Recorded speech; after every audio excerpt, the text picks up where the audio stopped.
Hello, and welcome to episode 25 of the Digital Quill podcast. I have with me someone very awesome and very incredible, someone that I actually admire quite a bit as far as like what they're trying to do project-wise, because it mirrors a lot of what I'm trying to do.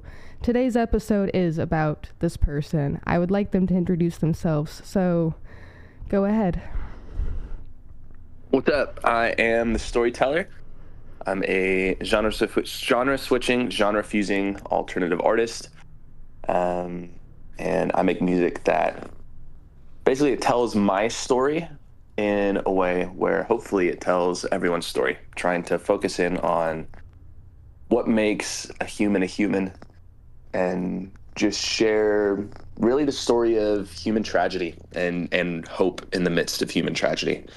So that's what I'm about. I'm excited to be here. Thanks for having me. Of course. I have to say that I am really excited to have you here. I can remember when I discovered you on TikTok, actually. I might have written about this in my article about you, but I found you because of that Post Malone cover you did, Better Now.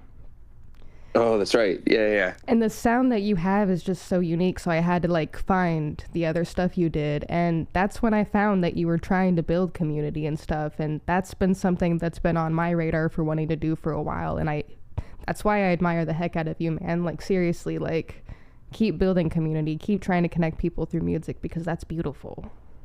Oh, I appreciate that. Yeah, I think for me, music is this place where it was kind of how made sure I didn't feel alone, growing up, especially in middle school and high school. I had people, but I didn't have people I was willing to talk about the heavy things with, the serious things with. I wasn't willing to be open that way with. So I had people I could be fun with, but then second I get home and I'd close the door to my bedroom, it was all this stuff was still just sitting there that I wasn't dealing with. And so music for a long time, in place of a authentic, vulnerable community, was that space where I could go and in a way be authentic and vulnerable with myself first.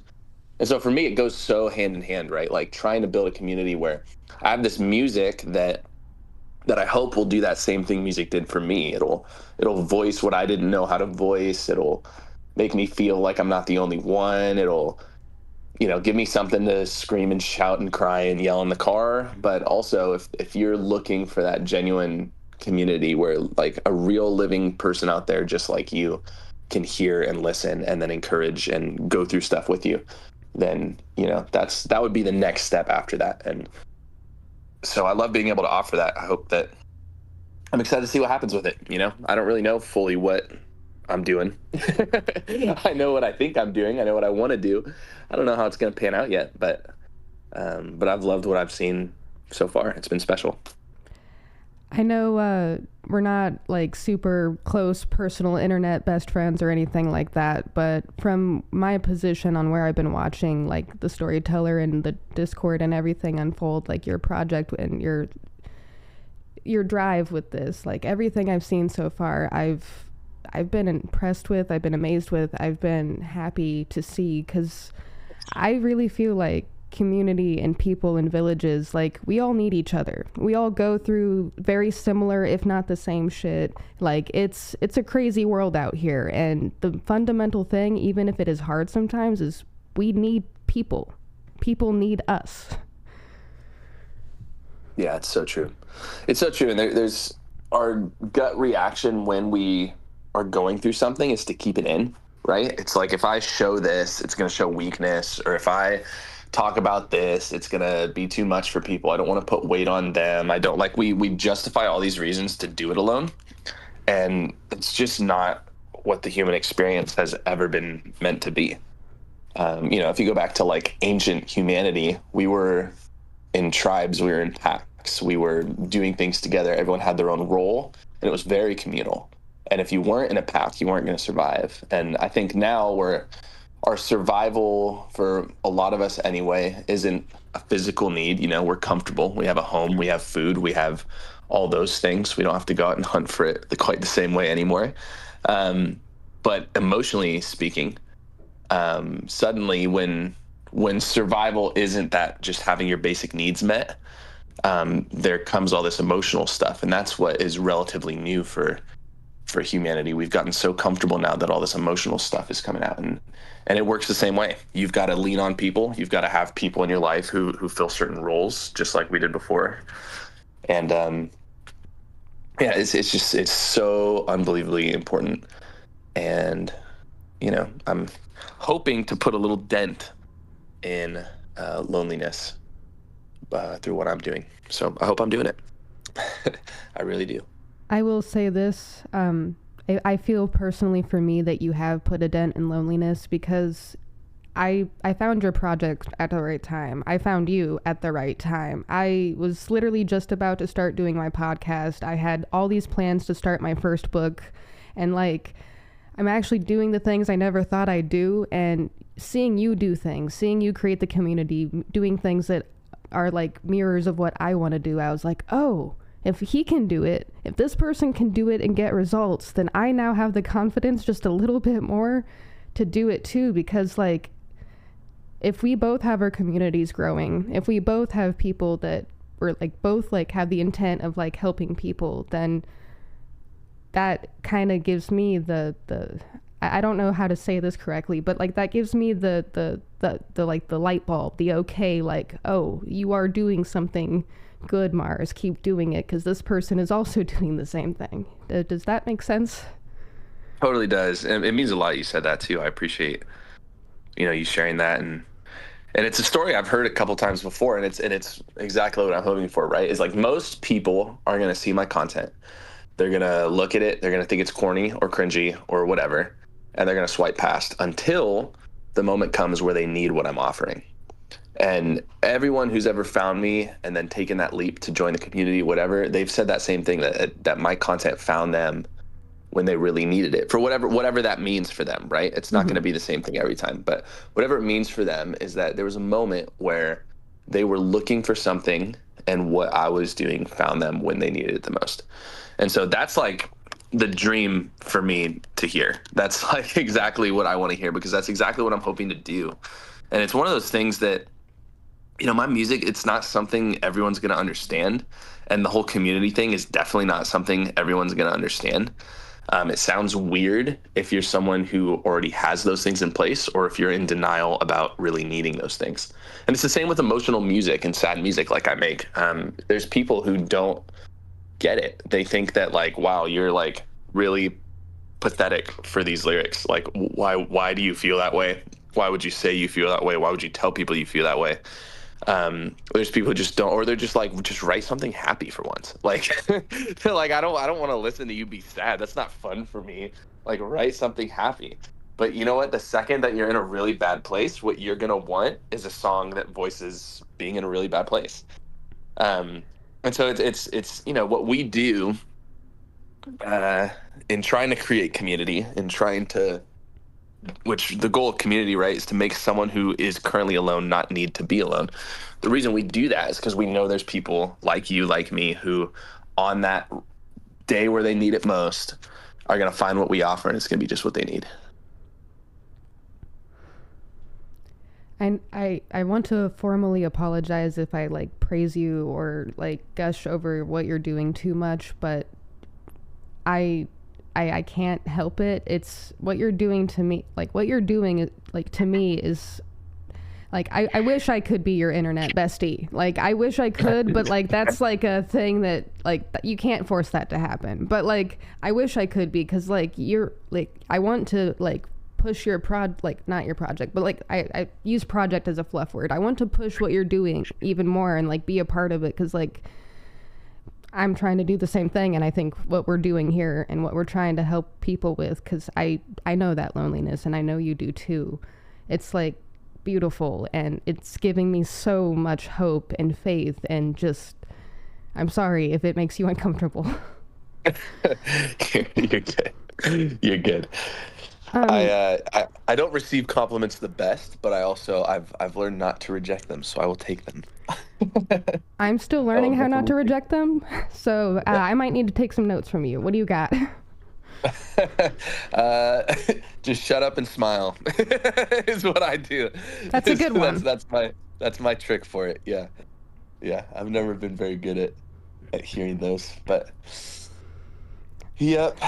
It's one of those things not to go into therapy talk, but why not, right? This is open-ended. We can talk about whatever we want. Mm-hmm. I One of the things I've learned in my journey through therapy is that like our brains create pathways. Like if you tell yourself, like say you're someone who struggles with, you wake up every day, you look in the mirror, you say, man, you're ugly in the mirror.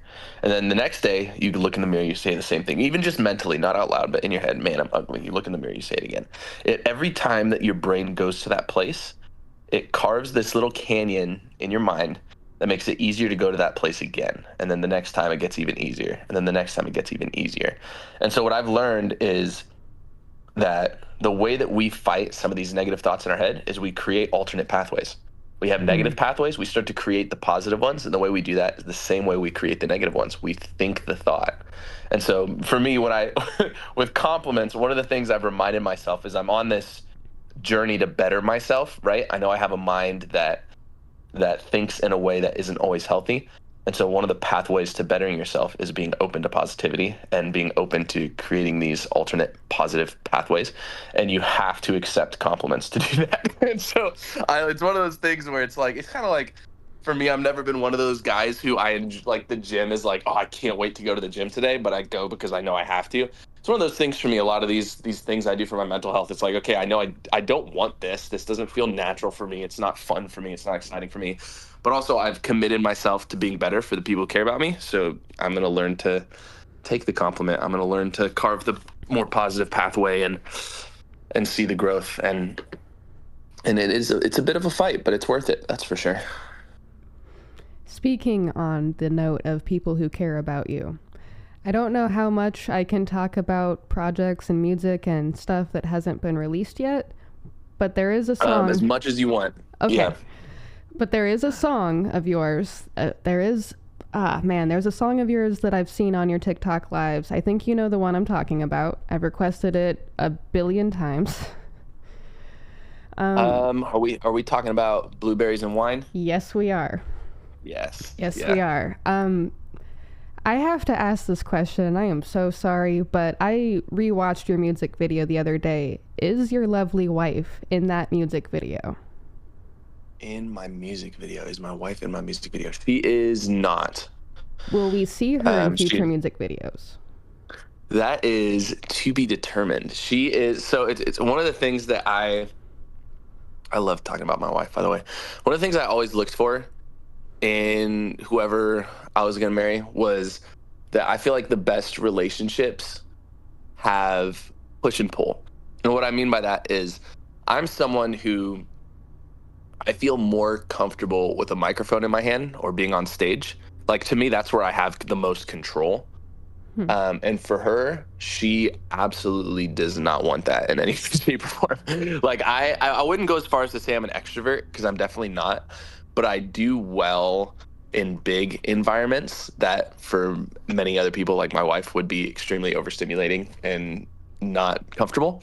And then she does best in really quiet environments, which is where my brain needs the noise, right?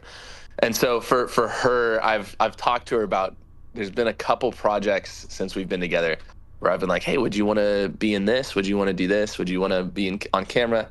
And so far, that has not been something she's even remotely interested in. So I would love to have her in a video. It's something it's definitely come up before. Like, we've talked about it and tried to do it before, and it just hasn't been something that she's wanted to do. So, which I totally get it. It was really weird for me getting used to being on camera at first. And so when she's interested or ready to do that, or feels like that would be fun, then we'll do it. I know it's not my place to make suggestions and stuff like that, but I as a creative person who's always thinking a million miles ahead of myself, I can't help it. So full disclosure, again, I'm sorry. But Okay. I think Blueberries and Wine would be like the video that you would want to create with her. And like, I feel like I can see it in my head. You could do like an acoustic version of it and like be playing the guitar, and you guys could be like in the same clothes or something similar to like your engagement and wedding photos. and like it's just the two of you together, and you're singing that song to her. Yeah, that'd be cool. Yeah, that's definitely a personal song for anyone listening who hasn't heard that song.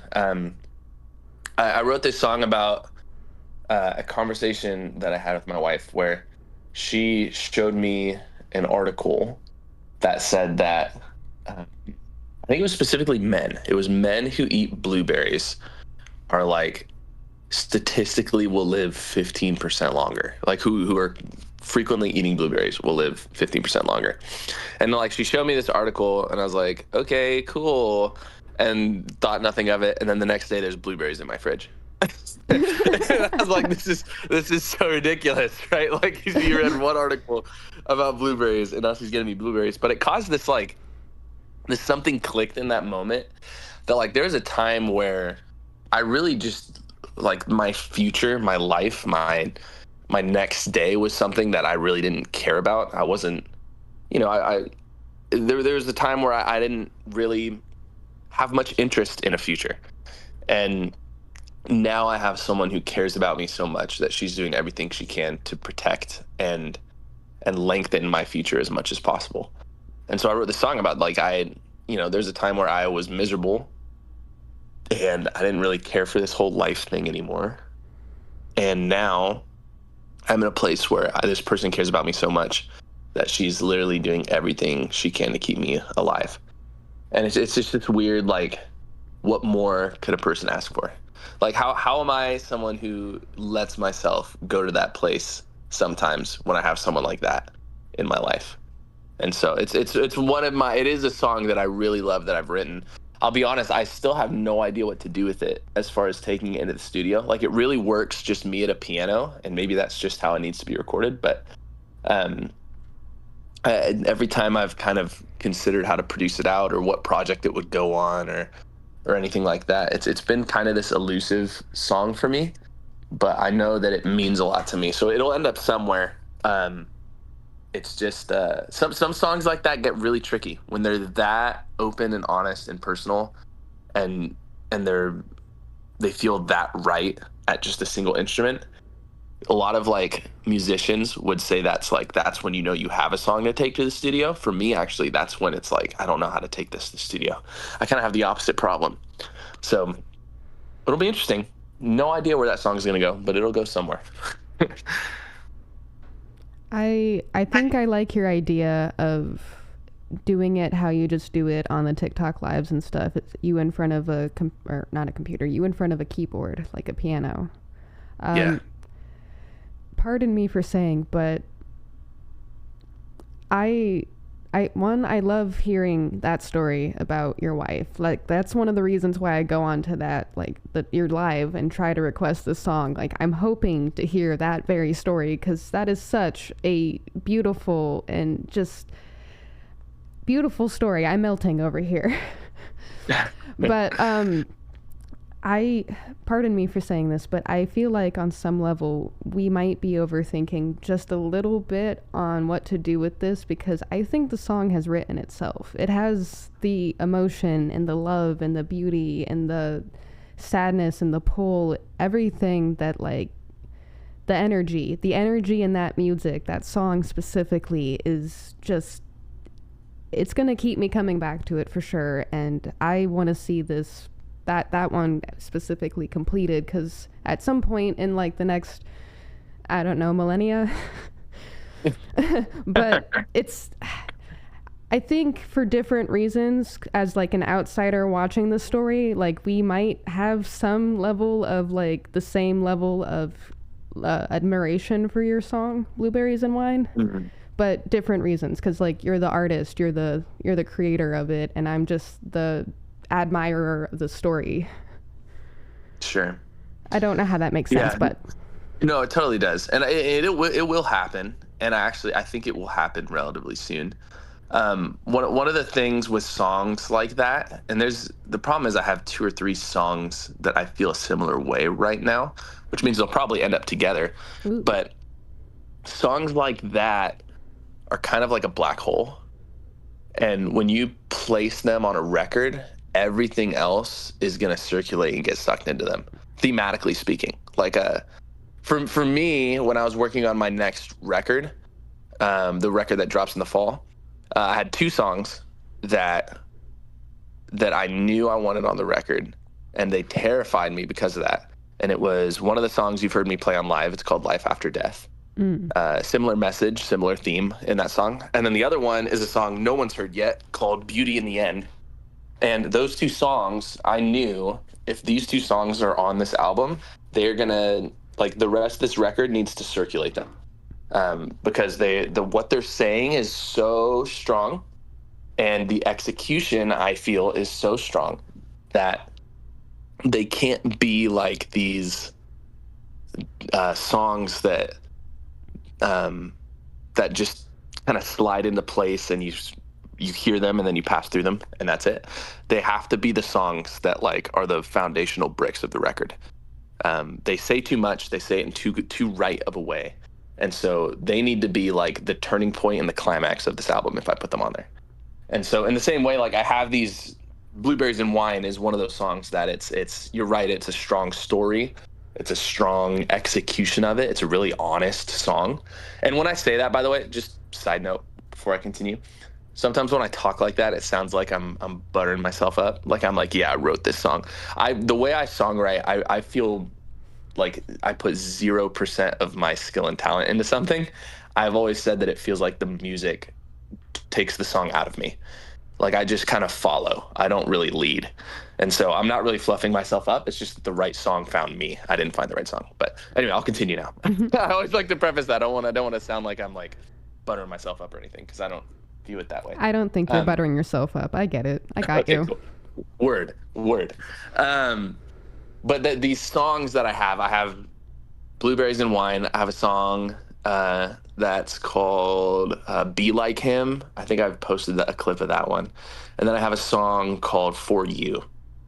And those three songs, they all carry similar weight. I've posted about them. The other one's not as much as Blueberry and Wine, but I've posted about them on my TikTok. And they have this really similar theme. It's a really strong theme. And if I put them on any album, they're going to become the focal point of the album. Like it's just like there's this gravitational pull to them that like I need to find the right project where I'm okay with every other song I write circulating those songs. And I just haven't found it yet. So once I find it, and once I'm ready to execute a record that way, then it'll definitely happen. It's just getting to that place. And the hard part of that is one of the other ways that I write is I never force a concept. I never sit down. Like I have a lot of people who I work with and collaborate with. They're like, how do you never get writer's block? And I'm like, well, I never force myself to sit and write. I just don't do it. If I'm like, I'm willing to wait, which a lot of creatives aren't, or they don't have the luxury of doing that, but I'm willing to wait for it. So I won't sit and write if I don't have something that I know I want to say. So I don't know when it'll be. I don't know when the right idea will find me, but when it does, I'll get to work for you.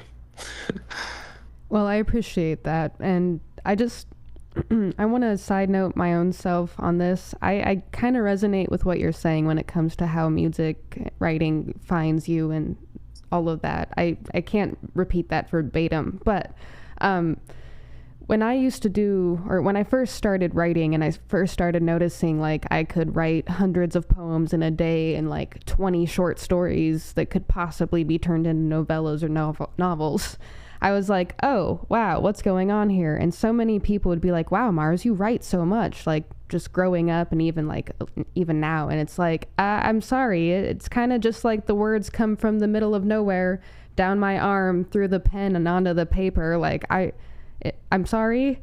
I don't know what's happening. That's all I got. Yeah. It's like a sickness almost. I have to bleed the words out onto the page or they'll bleed me. Yep.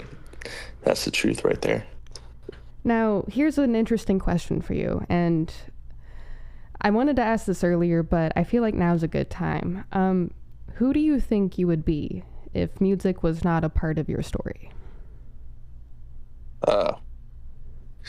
Yeah, I've asked myself that question a lot, especially like I'm at a point now where in the eyes of people who know me, I've been doing music we're heading towards 10 years. We're not at 10 years. I think it's like 8 years now. Was 8 years ago I released my first record with my band. And I'm at a point where there's people in my life who look at it and they wonder why I'm still trying, is the way they view it, right? Like, why is he still trying to make something happen with this thing? Like, he was a kid when he came up with this dream. Why is he still doing it? It's a waste of money. It's a waste of time. It's a waste of resources. He's kidding himself. He's blah, blah, blah. And so, of course, there's been times I've considered that question as if I stop here, who's the person that I am if I'm not doing this? Who's the person I am without music? And then that leads me back to the question you're actually asking, which is, who would I have been if I never had it? And I would say the thing that most keeps me coming back to music is the fact that I have no idea. And that's not the satisfying answer anyone wants, right? Like, people want to hear like, oh, I think I could have been a comedian, or I could do this, or I could, like, they want to hear the interesting, what's the other option thing. And for me, I think that my two options in life are failed musician or successful musician. I don't think there's anything else for me. And by You the way, I think what some would view as failed musician and what some would view as successful musician are are two two different very things. different things to Yeah. me than what I view as failed musician and successful musician, which I, contrary to what a lot of people in my life would say, I view myself as a successful musician because my words are impacting what my bar is, which is minimum one person. And so, okay, I see that I'm impacting minimum one person. I'm a successful musician. Um, and so I'm going to keep going. But yeah, I think that I need music. I don't think it's that I enjoy it. I don't always enjoy it, to be honest. I don't think it's that it's fun for me or it's a hobby. It's definitely not a hobby. If it's a hobby, um, I would like it a lot more than I do. It's something that I, at whatever age I found it, it became a survival technique for me. It became those thoughts that are too heavy when they're in my head and they stay there.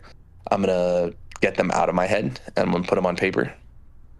And now it's rinse and repeat. It's okay, I have heavy thoughts, I need to write. Okay, I have heavy thoughts, I need to write. Mine's lighter, won't touch it. Oh, I have heavy thoughts, I need to write. It's how I get through. So um, I honestly, it's hard for me to imagine a version of myself where I never found that. And I'd be worried for that kid. I'd be worried about what else he would find in place of music, because I don't know that whatever he found would be either good or good enough. Um, I just don't know. You honestly have no idea how much I resonate with you, with what you just said, just on my own personal journey with writing and myself.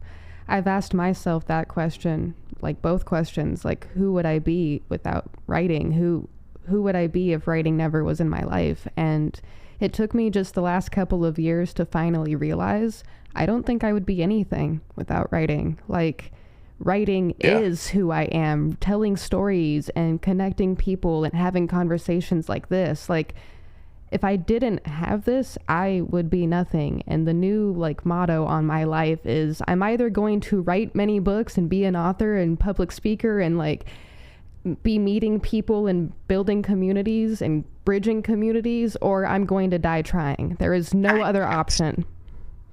Yeah. Yeah, I definitely resonate with that. And it's something that people who don't either don't I don't I see I get to this place where I don't believe that there's a person out there who doesn't have that. I and maybe that's just I can't get outside myself, but I can't believe that the people who don't understand it, that it's because they don't have it. I think it's they haven't allowed themselves to discover it, is what I've come to. That like there's this intrinsic thing in us where we need to express and create. Like we, from the dawn of time, humans have expressed and created.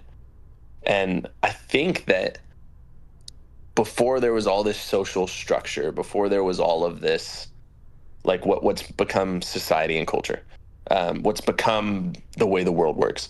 Before that, I think we had a much higher concentration of creative humans in the world. I don't know that for sure. I wasn't there, but I feel strongly that there was expression in a different way in the ancient times than there is now. That there was a lot more art and expression of human life happening. And we've become so bogged down with life is about career, life is about money, life is about success, life is about what you Material accomplish. things. And by the way, that like accomplish thing, the way people mean that is never anything actually meaningful. It's what did you accomplish as far as your success? Like, did you buy a house? Did you start a family? Did you, like, I mean, I guess those are starting a family is a big one. That's not what I mean. I don't mean to lump that in there, but like, it's these markers that every person is supposed to follow, I guess.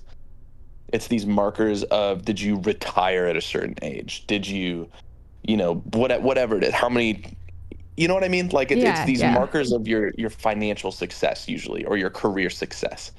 And we've gotten so bogged down by those that people now, the idea of having this expression that's a part of you and that's this important to you, it's become so discouraged that I think there's people who are intrinsically creative and they just don't know it because the thought of them feeling that way, it makes that it work, like they're so anti other people being that way that they don't realize they are that way and they've rejected it. Like they've, you know what I'm trying to say? Like I think we all have it. I And I get what you're think trying that, to say. Yeah. yeah, it's become this thing that's looked down on because there's none of those success markers are in it. Not from the average person anyway. And so, okay, I'm not going to allow myself to go there because it's a waste of time. It's a waste of energy. It's a waste of whatever. And in a way, I think there's a lot of people who are robbing themselves of their humanity by doing that. I am so glad you just said that. Holy crap. Okay, so that is a great point. Like, robbing yourselves of your humanity by not allowing yourself to be creative. I fully agree with you. I seriously think like once upon a time when we were in our ancient cities with our ancient people and we were all doing like our own thing to help survive and help out the village in the way that we knew best how to, but also we were getting together and creating, painting, Yeah. singing, dancing, like doing the things that resonated with our souls. And yes, I agree with you. Like, I don't believe like no one person isn't creative. Like, all of us are. That is like the fundamental part of being human, is creation and creativity and connectedness. Yeah. Yeah. And you know what? Those ancient people who are creating, it was never about numbers for them. No. They No, it weren't trying to sell wasn't. records. They weren't trying to build a career off of it. They weren't trying to, like, that's now, like, the reason that artists like me are forced into that box where we have to think about it that way is because of this development of these career goals becoming everything, or these financial goals becoming everything. Like, now, if we don't have an answer for that, then it doesn't satisfy anyone. It doesn't satisfy even like I can say that. It doesn't even satisfy the audience who think it would satisfy them, right? Like, for me to tell people, like, and I say it all the time, but I'm always hesitant to really lean into it because it's true that I don't care where this goes. Like, I don't care if I'm making a living off of this or if I'm not. Obviously, I would love it to, but I don't care if it does. But that's not really satisfying even as a member in my audience, because what you're hearing is I'm okay with this not going to the place that you hope it does. Which is, if you're a fan of me and you're supporting me, you're probably supporting me because you want to see me tour. You want to see me have this success. You believe in it, and so you want me to believe in it in that way. But like we've become our society's so like we circle this idea of success so much that art can't be art anymore. It's not cool to listen to the artist who has no followers, and it's definitely not cool to listen to the one who's okay with not having any followers. It's not cool to, or it's embarrassing to be the artist with no followers. And we're when you're in high school and a kid starts his SoundCloud rap project, what does everyone do? They laugh. Like, that's what we're built to do. We're built to make, which I have problems with SoundCloud rap and what it is, maybe a little bit, but it is expression, and so I support it. I will always support expression. The kid who makes his first short film puts it on YouTube, everyone watches it so they can be like, man, didn't that suck? And they make fun of it behind his back. Like, we're trained to do that because we're trained to look at it as he's never going to make money doing that. No one's going to notice or care doing that. And that wasn't the point of him making the art. The point of making the art was it meant something to him. He expressed something within him. And maybe one of the 300 views he got was someone who it really resonated with. That's the point of art. But we're so success minded, career minded, finance minded that we don't let art be art anymore unless that art is already successful. Then we're willing to look at it as art. And it's so backwards. So backwards. So, and that all comes from those people who can't understand it. They've closed themselves off to it. And they don't even realize that they have a narrow view of art. Oh, this movie's good because it got the funding to go to movie theaters or because I can watch it on streaming. But God forbid someone make a short film, put it on YouTube. I'm not going to watch that. If it was good, like the way they view it, if it was good, it would be successful and I would find it. That's just not true. To kind of branch off what you're saying, and one, again, get out of my head. I think you're reading my thoughts. But two, I'm kind of the same way when it comes to art and expression. Like, even if I don't necessarily agree with it, like the fact that someone put any effort of energy or creativity in it to make that thing exist into this plane of existence, like, I respect that because I know just as my own self, like what it takes to create. It takes a form of love, of passion, of want, of need, of just every little thing that is human. Yeah. I kind of lost the point I was going to say, but maybe I'll find it again somewhere in the ether. But yeah, thank you for reading my thoughts. I appreciate that. And what is a message you want to tell people who don't create? What do you want to tell them? Like, how would you tell them you need to start creating? Like, what would be the guiding practice? Honestly, I feel like the people who are so closed off to the idea of creating are going to be the ones who are hostile towards it. Like, to me, the people who come to my mind when I think of people who don't understand it and don't create and don't have an openness to create, they're the people who look at it and they will swipe and see people trying and be like, what an idiot, right? Like, it's hostile. That's a hostile mentality. Mm-hmm. And so my response has to be hostile in return, not because it's going to be effective actually, but because I'm not going to be able to help it. My response to them is get over yourself. Like, you've built this version of yourself that you think is so much better. Like, oh, I'm above that. I'm above that because I have career goals, financial goals, success goals. I have this that I think means I'm doing well. But you know what? There's going to be a day where the people who are closed off to it, they come to the end of their life and they haven't really achieved something that's going to leave them remembered in that way. They haven't achieved that domino ripple effect necessarily that they actually saved or changed someone radically through something they did if they weren't creative. Being open to creativity is being open to your humanity. And like, one thing I do want to clarify here is creativity sounds like the arts to everyone. When we talk about creativity, they think art. They think like, oh, it must be painting, visual art, music, it must be performance, it must be. What I'm talking about is personal expression. I think that like a conversation where you're vulnerable and honest with yourself, that's creativity actually. That the way that you weave your words together to connect with another person in a conversation that's real and open and honest, that's creativity too.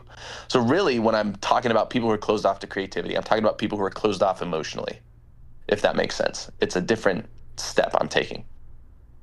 So people like that, they're gonna leave this earth and they're going to have missed on so much potential for impact on the earth that they lived on.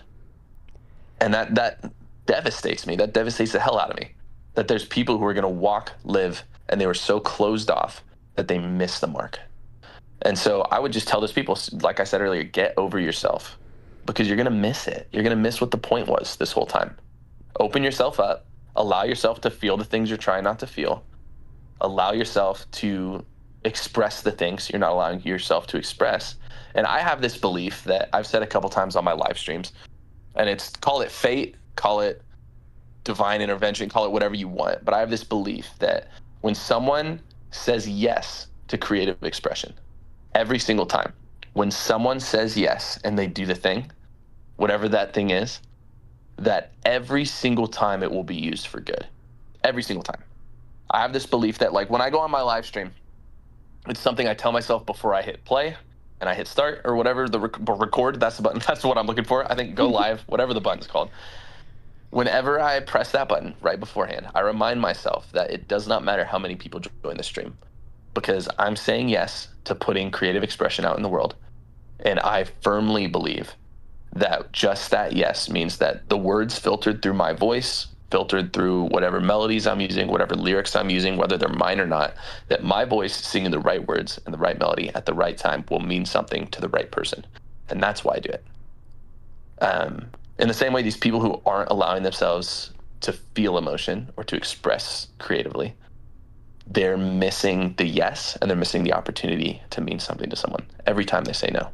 So if you're listening to this and you're closing yourself off emotionally, or you're closing yourself off creatively, get over yourself. just get over yourself and do the thing. Do the thing. On that note, I actually looked up the definition of creativity, and it kind of resonates with what you said, but what you said, like, expands upon it, like that, the definition. So it's a noun. The use of the imagination or original ideas, or especially in the production of artistic work. But there's also more than that. Creativity is the ability to produce original ideas, theories, or techniques, or to think of something in a new way. And I think everyone who speaks, who acts, who lives, who breathes, anyone who is currently existing has the ability to create because of their own unique self-expression, their own unique, and this might sound a little like metaphysical, but their own unique energy footprint. Like, I do on some level believe in a soul. There's been some weird scientific provings that maybe we might have like a soul or a consciousness or like something we can't see. Sure. And I think that's like the part of creativity that, like, the reason why we all have it in us as humans. And thank you for saying that to the people who don't create, because I also have to ask them, like, why are you being judgmental over creation? Why are you hating? Why aren't you taking the mirror on yourself instead? Like, why are you wasting your energy focusing on what other people are doing instead of creating yourself? I will never get that. Yeah, and it comes down to they're so afraid of other people viewing them the way they view everyone else. That's what it is they know they view others that way, and so they know that others will view them that way, and they're terrified of it. Which it's ironic, they view creativity as this weakness or whatever it is. But to me, the person who's unwilling to go somewhere because they're afraid of what others will think, that's a lot weaker than the person who does it anyway. I agree. You know, and I say that there's a difference to me between people who don't create because they think they don't view creativity that way, and people who don't create because they're afraid to put themselves out there. Those are two different things. One person has created, it's now, do I show someone? Or it's one person who's like, I know if I create, I will want to show someone. That's different than the person who says, I don't believe I'm meant to be creative and I'm going to judge other people who are creative. They're two different things. Just even having the thought or I feel like I want to do this, but I'm not sure.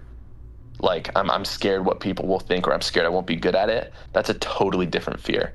So if anyone who's listening and is in that place, you're not the person I'm criticizing.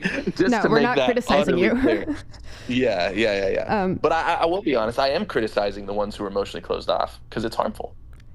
So if that's you, get over yourself. on that note, I agree, because, like, for me, my heart hurts for the people who are closed off and hating on creativity, because I know what that looks like from, like, just being close and personal with it with other people. Like, they are hurting not only, like, other people around them, but they're also hurting themselves, and they're actually hurting themselves more. And I'm like, no. I want everyone to have a good, happy, loving, safe life, and you are hurting yourself by not creating. Stop that. You're freaking me out. Yeah. Word. Big agree. Let's see. We haven't talked a lot about your music video and your current projects and your upcoming projects or your past projects. Do you want to talk about those at all? I know you Yeah, had let's a. do it. Okay. Where should I start? The beginning, where we're at now? What Uh, feels best to you? I always think the very beginning is a good place to start, and yes, that might be a song quote, just not verbatim. Um, let's start at the very beginning.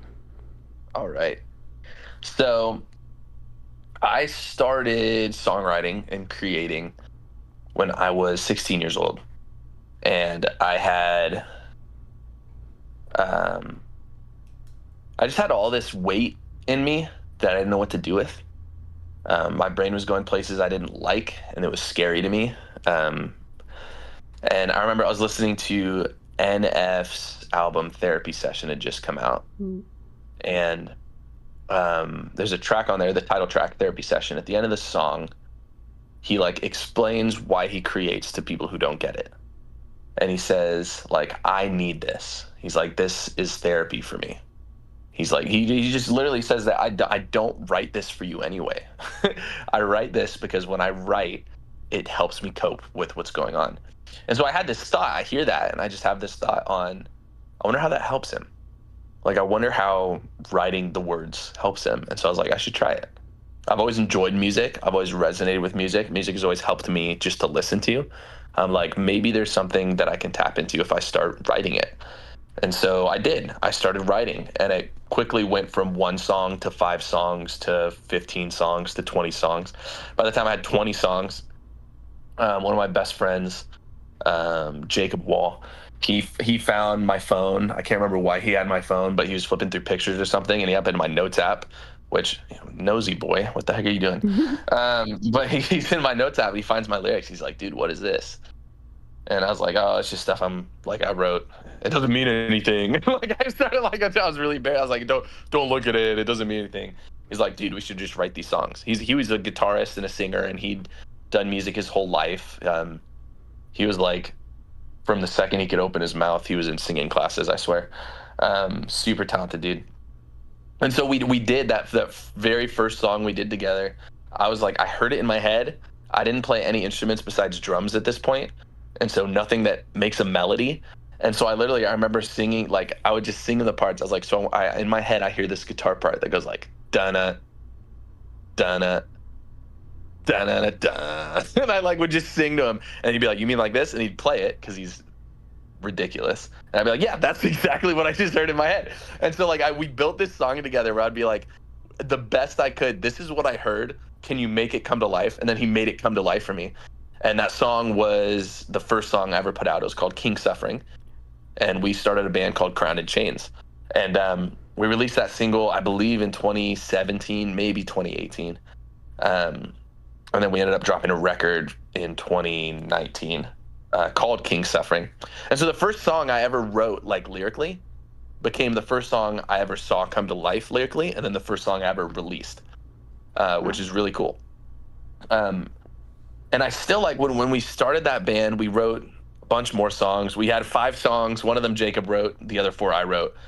And we put them out on a EP that was really horrendous, like so bad. We thought it was so good. We recorded it ourselves, and it was just genuinely like not good stuff.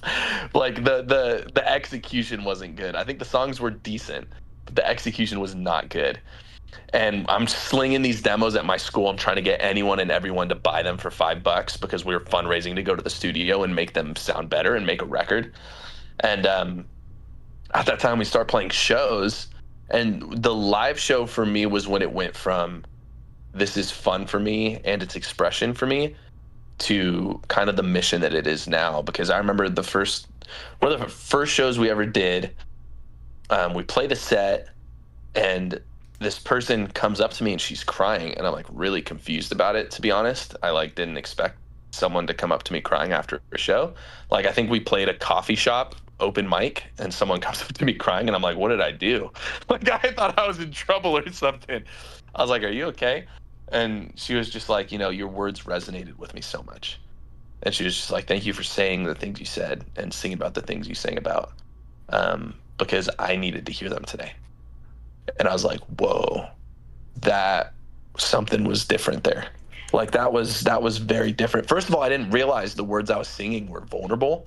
Somewhere along the line, like I forgot that I was singing my own story. And I don't think I realized I was singing it in a way where people could understand what I was talking about. So I got a little nervous. I was like, shoot, I'm not being like as sneaky as I think I am. Like people know what I'm talking about apparently. But also like what I just did meant something to that person. And that to me was so much more valuable than whatever the songs meant to me when I wrote them and when I was singing them. And so then the whole thing changed, right? I started writing songs from a completely different place because, okay, I was a little honest here and it meant something. I can be more honest and it will mean more. And so I wrote more honest and we played more shows. And I remember right before I left for college, we played this show in Jacob's backyard. He had like a gorgeous backyard barn. And so we cleaned out the barn. We played a show there for everyone ahead of our record. It was mostly friends and family, but a few people we didn't know came through, which was cool. And we just sang our album straight through pretty much. Um, and it was the first time I had sung some of those songs not in the studio. And this person came up to me after that show and told me her story. And her story was drastically different from my story in a lot of ways. But the similarity there was that she was broken and was in a place where she had been seriously contemplating, for the sake of not wording things in a way too strongly. She was trying to figure out what she was doing on Earth, what she would like, what the point of sticking around was. And she just said, like, your music just explained to me why I should stick around. And I was like, that is the most valuable thing I can offer someone right there, is that I've kind of sung my story and explained why I'm choosing to stick around, even though it's really hard for me. This person got it. They heard the words, they read between the lines, they got it. And now they've decided that whatever I explained emotionally and logically, it resonated with them, and they're going to make the same decision. And that was like, this whole thing now means everything, right? It's not fun anymore when it becomes that serious. It becomes essential. It becomes like, if I had that impact on one person, I need to follow this so I can have that impact on as many people as possible. So the band puts out our first record, King Suffering, a few months after that. And, the night before it releases, I have a full-blown panic attack for the first time in my life. I'm on the floor in my dorm. I'm crying. I'm sweating. I'm freaking out, and I have no idea why. And it's this really charged moment. I'll never forget it. And I realized, like, what's going through my head is that I've wrote this whole record because of the impact on a person like that. I hadn't considered that everyone who knows me personally will be listening to this and hearing my story. Like, there was this disconnect, this cognitive disconnect in the fact that what I was recording in the studio, my friends and family are going to hear it. And I genuinely did not consider it until the day before it releases. It's already distributed. People have already pre-ordered physical. It's gonna happen. There's no stopping it. It's gonna happen. And I'm freaking out, like absolutely freaking out. And so this thing happened in that moment that hurt my music career every single step moving forward until very recently, which is I never wanted to feel that fear again. And so as the band continued on, as I kept writing music for a very long time, I never went there anymore. I never worded the songs in a way that was so open and so honest that I was worried my friends and family would hear it and think something of it. Moving forward, the band, we started working on a second album. I wrote it completely lyrically. I had it all ready. We started taking the songs to the studio and recording them professionally, and the sound was better, the quality was bigger. Like, we were really wanting to do big things. And then COVID hits. And, we were hoping to try and do a tour where we'd open for artists all over the place, finally go meet some of our fans who'd stuck with us for a couple years. And COVID hits, and we just come to this realization that what the band was to me was drastically different than what the band was to the other guys. The other guys, it was like a way to hang out. It was fun for them. They love music. They love playing music. But that's kind of as far as it went.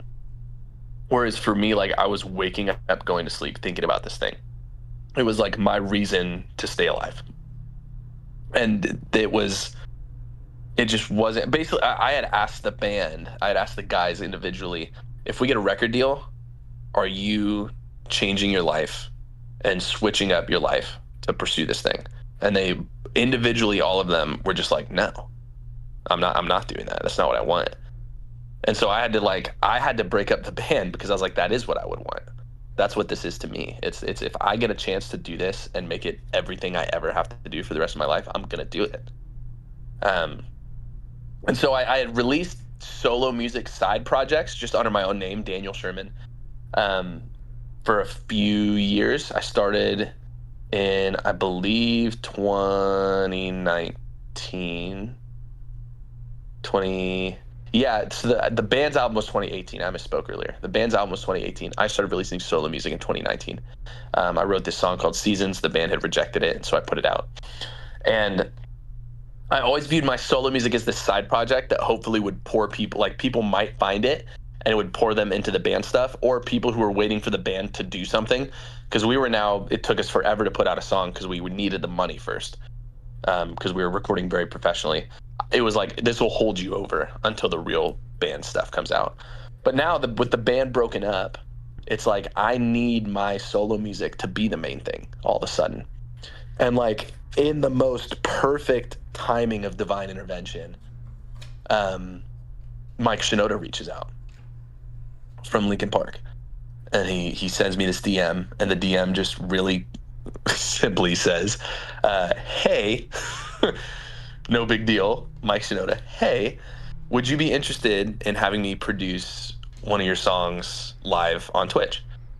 And I'm like, you are literally my musical hero. Like, yes, I want you to do that. Like, I remember my brother getting his driver's license. He's 16, I'm 8 years old. I get in the car and he's like, listen to this. He plugs in his iPod, which shows you how long ago it was. It was 2008. He plugs in his iPod and he plays me Paper Cut by Linkin Park, and my life was changed forever. Like, I didn't know music could do that up until that point. So like Mike Shinoda, key figure in my musical development, and he wants to do a song with me. Like, yes. And then I had this show coming that I was calling the Lonely Live Show. It's a digital live stream concert. Again, it's coming off of COVID. No one can tour, no one can do shows. So I'm like, I'm going to do a digital live show. Just me for the first time doing a live show. And I'm able to play that song in it now, the song from Mike. And I was like, this is going to be the pinnacle. And it was like the biggest turnout. I think I had 1,000 people watch it in the first 24 hours, which was huge for me. Like, that had never happened. 1,000 individual people looking at my stuff at the same time. Crazy. And so I'm just so motivated. I'm like, okay, the next step is make the debut solo album. So I put together this record called Uncaged. I had been working on it since COVID started. Honestly, didn't think it was ever going to come out because it just felt too big of a thing to do when I still had the band. But now it was like, okay, this actually has to come out. Completely self-produced, completely self-written, mixed and mastered by my buddy Giovanni Piazza. We had done, by this point, a few collaboration albums where he produced and I just rapped on them. We put out this Uncaged record, and it does pretty well. It doesn't do as well as I wanted, but it does pretty well. And that was like I can actually do this. Like, that was the mark of I'm capable of doing this music thing, was that I made an album. It was completely mine. It was exactly my vision. It sounded exactly how I wanted it to, with the limitations only being the hardware and the gear we had and the money we had. I was like, I think I can do this alone, actually, successfully. And so not far after that, I signed with my previous label. We started putting out a couple records. I put out a folk series. I put out, I do this full-length film that's part documentary, part short film, part music video, which sounds so confusing. If you haven't seen it yet, just go look up I Dream the Future, Daniel Sherman. It's probably the thing I've done that I'm most proud of up until what I'm doing now. huge project. Basically, I go into the studio and I say, in 3 days, I'm going to start and finish 4 songs. And then I'm going to leave the studio with that footage of me creating it and with the songs. And I'm going to develop a full music video storyline for this one project. And that was my first time video editing. I edited the whole thing myself. um, it was incredibly stressful. And I released that project and it bombs. It does not go where I wanted it to. It does not achieve what I wanted it to. I like put so much of myself into it that the second it was out, I actually became extremely sick. I had to go to the hospital because I just given it I was not allowing myself to rest or feel that I was sick until after it was done. I've never had that before. I had a full body physical experience right after a project, but I gave that one so much of myself that my body just couldn't anymore after I finished it. And it didn't do what it was supposed to. I did this thing called the Unreleased Demos Project where I was selling CDs for pretty cheap, and each CD was like a collectible. Only 30 people, only 10 people, only 5 people, only one person was going to have the same CD you have. And it had a song that was never going to be released on streaming services on it. That project bombed. I still have them. I think I sold a third of them. I still have 2/3 of those in my room. They never went anywhere. And so I start getting this inclination that something went wrong and I don't know what it was. Something's not working. And what is it that's not working? And when I start tracing it back to when did it feel the most like it was working, I went back to that first album I ever did with the band. And I realized kind of what I already spoiled towards the beginning of this conversation. Like, I got so freaked out knowing that friends and family were going to hear what I was saying that I just stopped saying the things I was supposed to. That doesn't mean the music was bad. I made some songs I'm so proud of, but I didn't go. Whenever the music tried to lead me somewhere a little too honest, that song either got changed or it got scrapped. And I couldn't do that anymore. And I knew I couldn't do that anymore. Then the other factor was when I got with this label, suddenly my focus was, okay, how do I get this profitable? How do I get this profitable? How do I get this profitable? Because now I'm spending ridiculous amounts of money on this and I'm seeing no return and it's not sustainable. There's going to be a moment where this pops and I can't do it anymore. So how do I make this profitable? How do I make this profitable? And when profit's your goal, the art's going to suffer every single time. It's my firm belief. And so with all these things in my head, I decide I need to kill this Daniel Sherman thing. It's not working. To be clear, I'm not talking about myself. I'm talking about the brand. And this Daniel Sherman brand needs to die. It needs to stop because it's already dying in front of me, and I diagnosed the issue. And so I put out my last record. It honestly was my most honest thing I'd put out since that band stuff, and it was too little, too late. Like, people really resonated with it in a really big way, but it was too little, too late. It didn't have the success it needed to either. And for the next year and a half, with pretty much no communication with anyone online for most of that time, I start working on what I think is going to be an EP.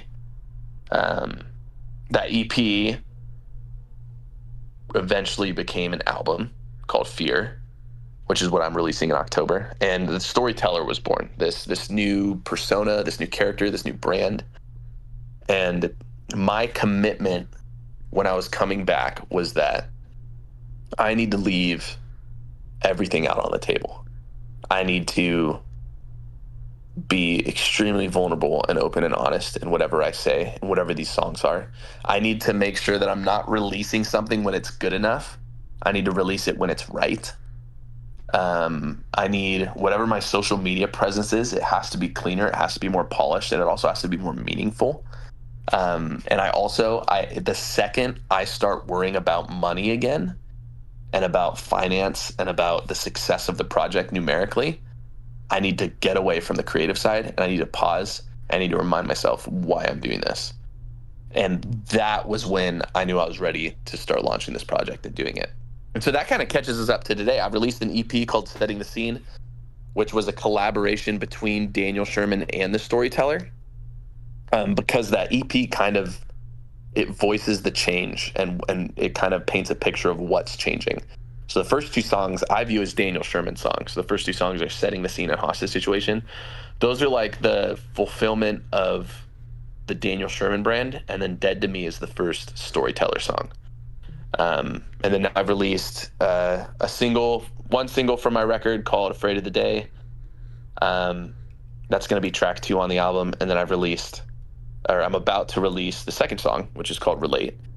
And I've got the record dropping in the fall, and I'm super excited about it. So I don't know how long I was talking, probably like 8 years, but that is my musical story, straight through for all of you. I fully feel like I'm caught up, and full disclosure, as much as I've wanted to dive into all of the lore of all your projects and music and history, because I know in the Discord you've like kind of helped like with like kind of laying that out, and I know some of your friends and like other people who've been in the before times with you, like I know they've helped with that too, and I just don't have like the attention span or bandwidth to dive in, so hearing it is like my favorite way of getting it, so thank you for that. Yeah, I've got you. It's overwhelming. I mean, I think there's over 170 songs.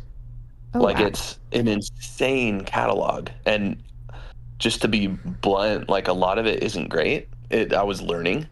I wouldn't trade it for anything. I needed it. I needed to learn, and I needed to put it out there too. But it's like over 170 songs. And so one of the other things too, when I restarted, was I want to make it where that's accessible to anyone who cares. But I don't want it to be essential. Like I don't want it to be like kind of like how Marvel movies feel right now. Like you got to watch all these TV shows and all these movies to understand what's going on. Like you're now at hours of commitment.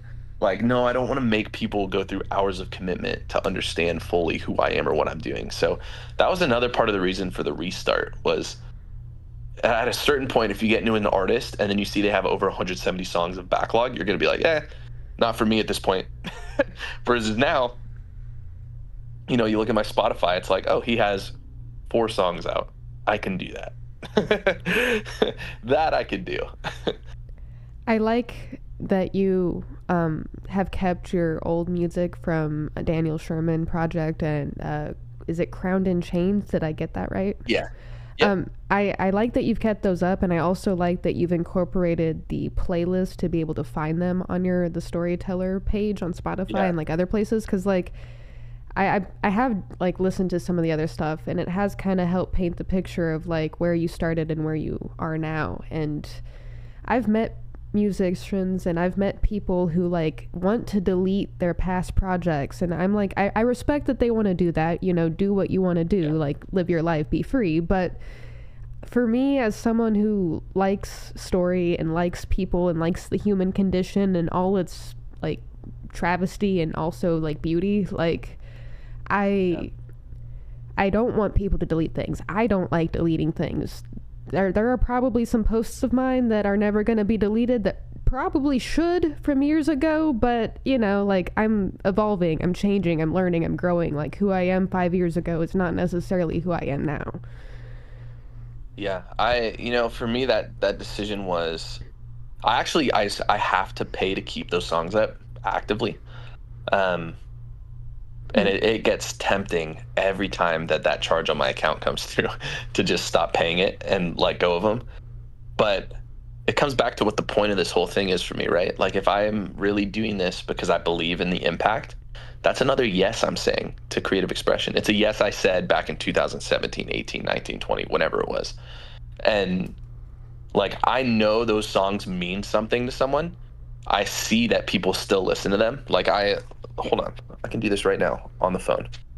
Pause interview. I mean, don't pause the interview, but I'm going to go look. I'm pulling up my Spotify for Crown and Chains, the band that has been dead for literal years. We, in 2020, stopped being a band. This month, 77 people listened to our music.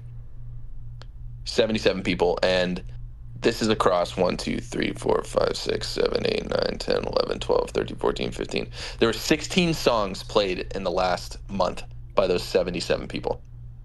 So why would I take those songs down? There's 77 people who are coming back to them because they mean something.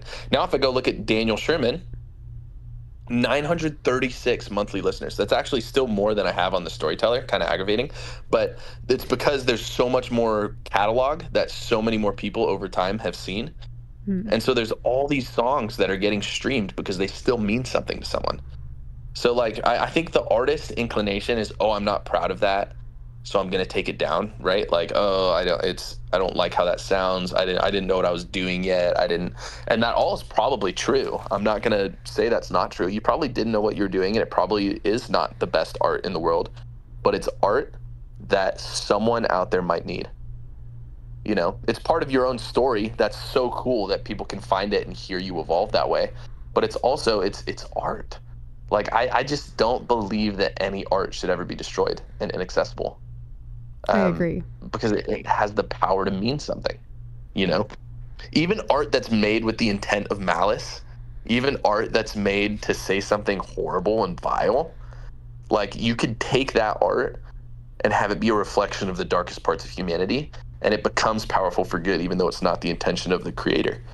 Like I genuinely believe that all art has its place in the world, which is the extent to which I believe that's maybe controversial, but whenever a human expresses, I think it immediately takes on value. I don't, to kind of sidestep a little, or not sidestep, but branch off of what you're saying as far as like the ugly parts of humanity in art.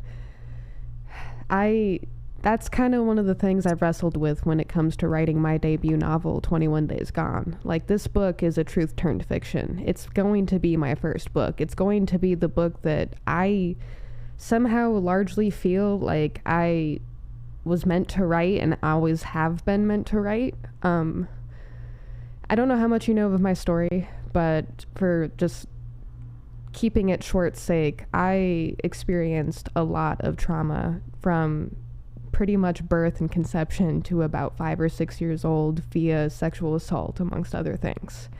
And my story, 21 Days Gone, is my story, but like fictionalized in a way. What I want to do with that is I want to like mirror and like show like the bad things that people have done and continue to do to other people and themselves, and be like, hey, we have a choice.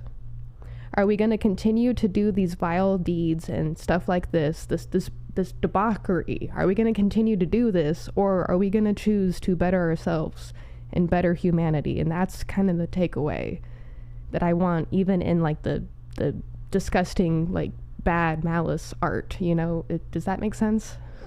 Yeah, it totally does. It totally does. And you know, the art. I remember a quote. I don't remember where it comes from, but the truest art should be uncomfortable. Is the quote. The truest art should always be uncomfortable. I think it's so important to make art that unveils these really uncomfortable truths and uncomfortable, you know, parts of human history, parts of our history, parts of whatever. I think that art is the most powerful art. The art that's uncomfortable, the art that disrupts. And yeah, so I think it's super important what you're doing, for sure. I like what you're doing too, and I want to note, please don't listen to people and write happy songs. I mean, of course, write what you want, but like, Sure. I love that you pour so much emotion and energy into that, into your work, into you, into your life, into the world around you, because like that's important too. What you're doing is so, pardon my French, but damn important. Like, keep going, okay? Keep going. Yeah, I appreciate that. Definitely appreciate it, because there's so many times where it's easy to stop, and like I'm constantly very aware that's an option for me to stop. So you know, if you're listening to this and you know some creatives out there, remind them not to, because I guarantee a lot of them have thought about it. I know you are doing the Storyteller right now. Is there any interest in the future to be a part of a band again, or are you kind of on your meandering on your own little path, or big path, your own path here? You know, I think in a perfect world, the Storyteller would become a band. I think that's the dream for me. The problem with that is that like that band I was with the first time around, they were my best friends. They still, like, I still see those people all the time. They still are like my best friends in the entire world. I love that. And I think that that's a critical part of a band, is that if there's not that deep connection with the people you're doing music with, it's, I mean, not that it can't be successful, but it's a different thing. It becomes like there's some bands who they genuinely hate each other when they go on stage, and that kind of is what makes it work in a way. Like that tension is palpable in a way that you just eat up. But that's with the message I'm trying to give and what I'm trying to push. It can't be like that. It has to be people who just so strongly resonate that, I think I have this desire for this to be a band, but I don't know that I'll ever find the people, and I'm choosing to not let that stop me. I think a band would be so much more comfortable for me. I don't like having it all on my shoulders. I don't like I'm trying to figure out live shows, and it's really daunting to think about being the only person on stage, no safety net. Like if I fail myself. I'm the only one who takes it. Whereas before, when the band failed, it was spread evenly through the four of us, the five of us. And it was just like, it's lighter that way. It's a heavier thing when it's just you. But I know what I have to say is so important, or at least it's so important to me, that despite not having a band, I'm doing it alone. And so I would love for it to be a band. I just need the right people in my life to do that, and I don't have them yet. So I'm very open to turning this into a band, but would I ever do a band separate from the Storyteller? I think anything I do separate from the Storyteller is going to come second to it. It would have to be a really, really captivating proposal being made to me for me to take any band project more seriously than I take the Storyteller.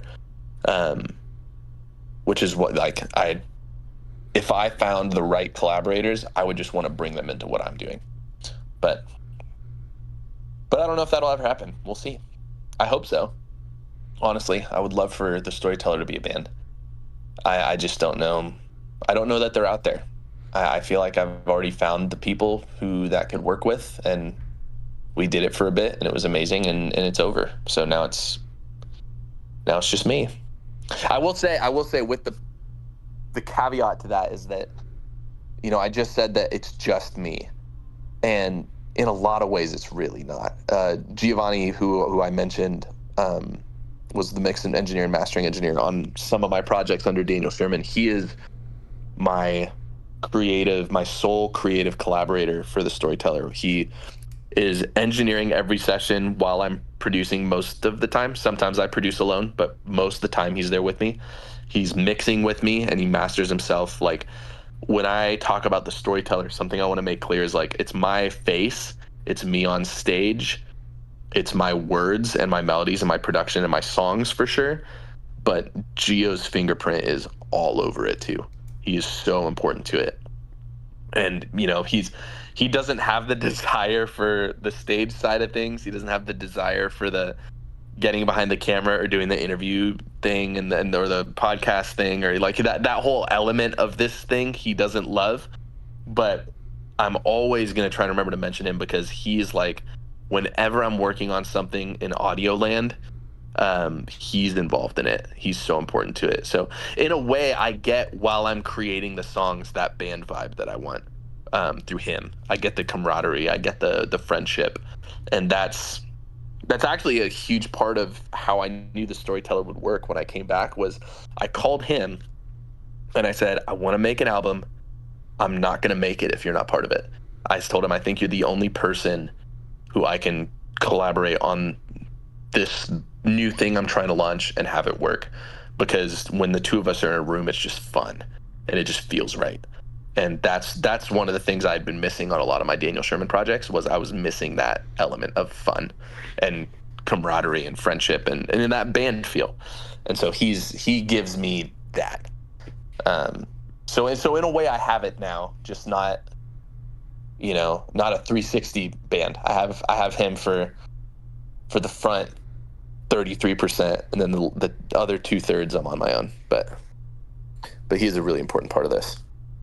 I was gonna say it actually kind of sounds like you have a band, but not like a traditional like garage band or 4-part band that's, you know, like Kiss or 21 Pilots or anything like that. Like, I don't know. Like, Yeah. I like that you do have that kind of feeling still, because that creating with other people is one of the how do I say this? Creating with other people, even if it is like solely your own like project and your own energy, there's something to that. There's something, it's like that connectedness I was talking about, creativity and connectedness, doing that overlap thing.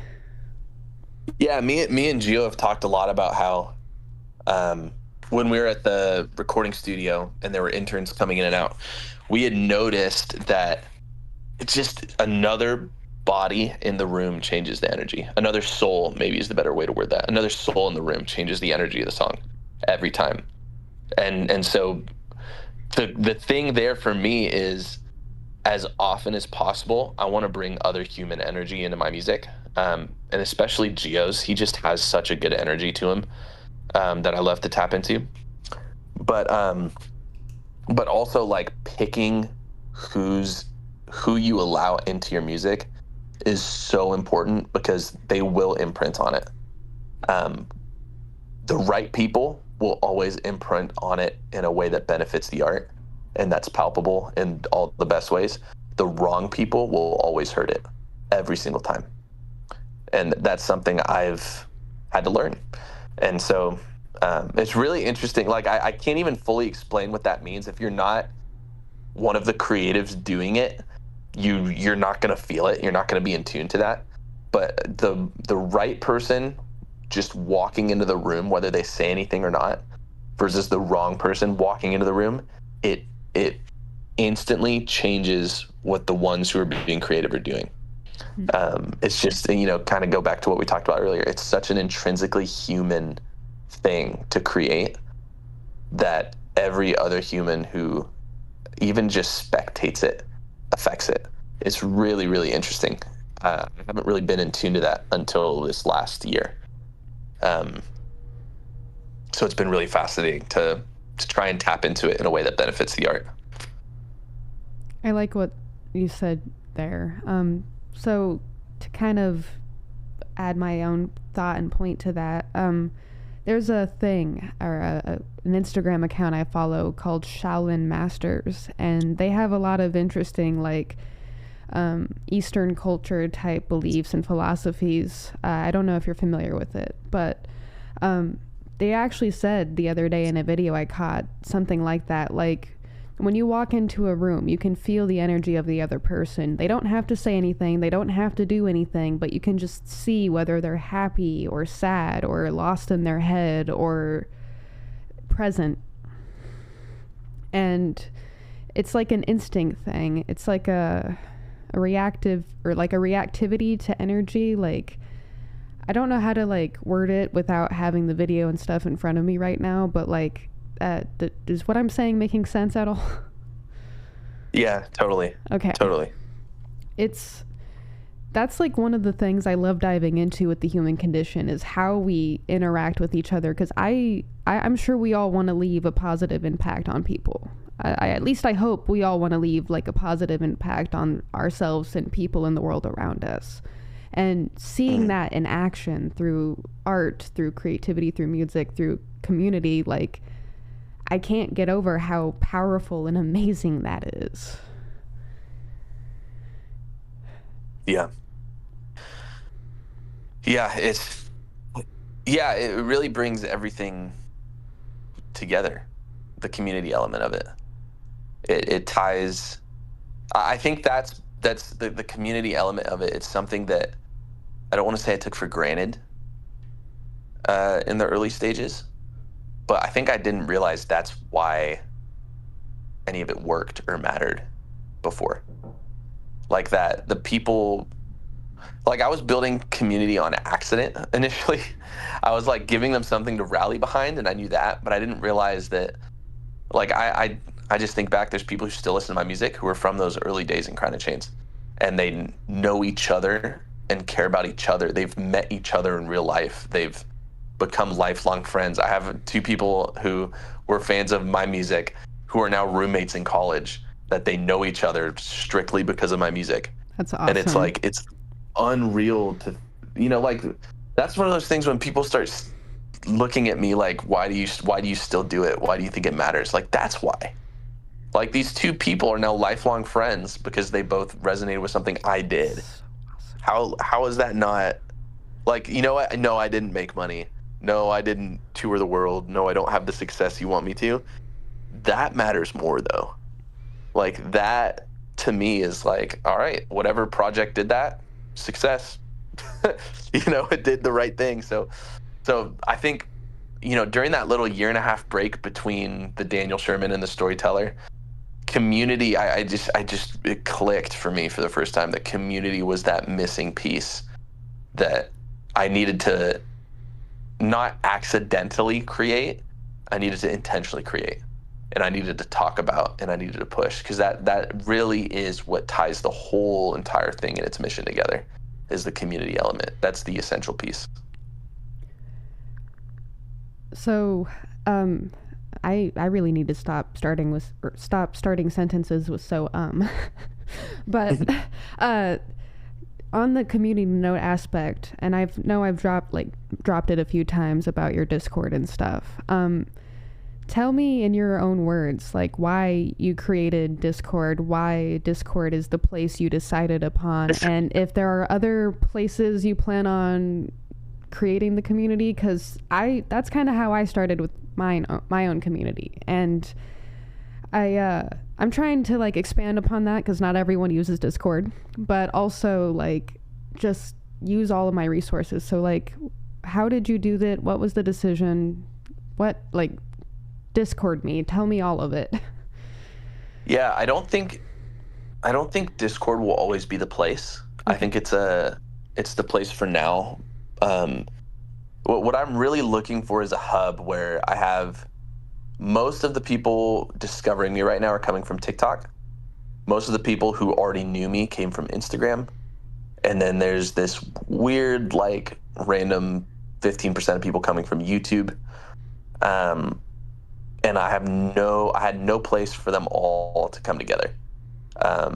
People who are on Instagram, they don't like the jump to TikTok. People who are on TikTok, they aren't going to use Instagram the same way as those people who find me on Instagram. And the people on YouTube, if they're looking at YouTube shorts, they're not doing any of the other stuff. So where can I, try and filter all those people to the same place at? And Discord was just the place that had the infrastructure in place to do that really easily. I think right now it's the best place. I want to find a different way, though. I really do. I don't know if it's going through. I don't know if I have to create it. Maybe I need to make my own app in my own place where it's like, hey, this is where you can find that community. Maybe it's starting something completely new. I don't know. I don't even know how to do that. But what I wanted was, regardless of what platform you find me on, regardless, even if you care at all about my music or not, if you're someone who's looking for other people to just know you exist and care that you exist and listen when you have something to say and respond and start a dialogue with you, like, if you're someone who's at that level of, I need someone out there, then there's a place where you can find it. You have to take the leap to download the Discord app if you don't have it, to join the server and to introduce yourself, which is uncomfortable. But if you're truly desperate for that type of community, it is now accessible to you to have it. That's why I made it, and that's why it exists. I want it to end up being on a platform that's easier, more comfortable, easier for anyone and everyone to jump in on. I know Discord, like, I'm still confused by Discord. I'm not good at it. That's why I have Me my too. intern, Kim, doing all the stuff for me, because I'm really bad at it. I don't fully understand it. But, I know, like, I have this desperate need for a place, a hub for all my people to be. And so that's why it exists. It'll probably move someday. I don't know to where. I don't know how or when, but I don't want it to stay here forever. But it'll probably stay here for a while.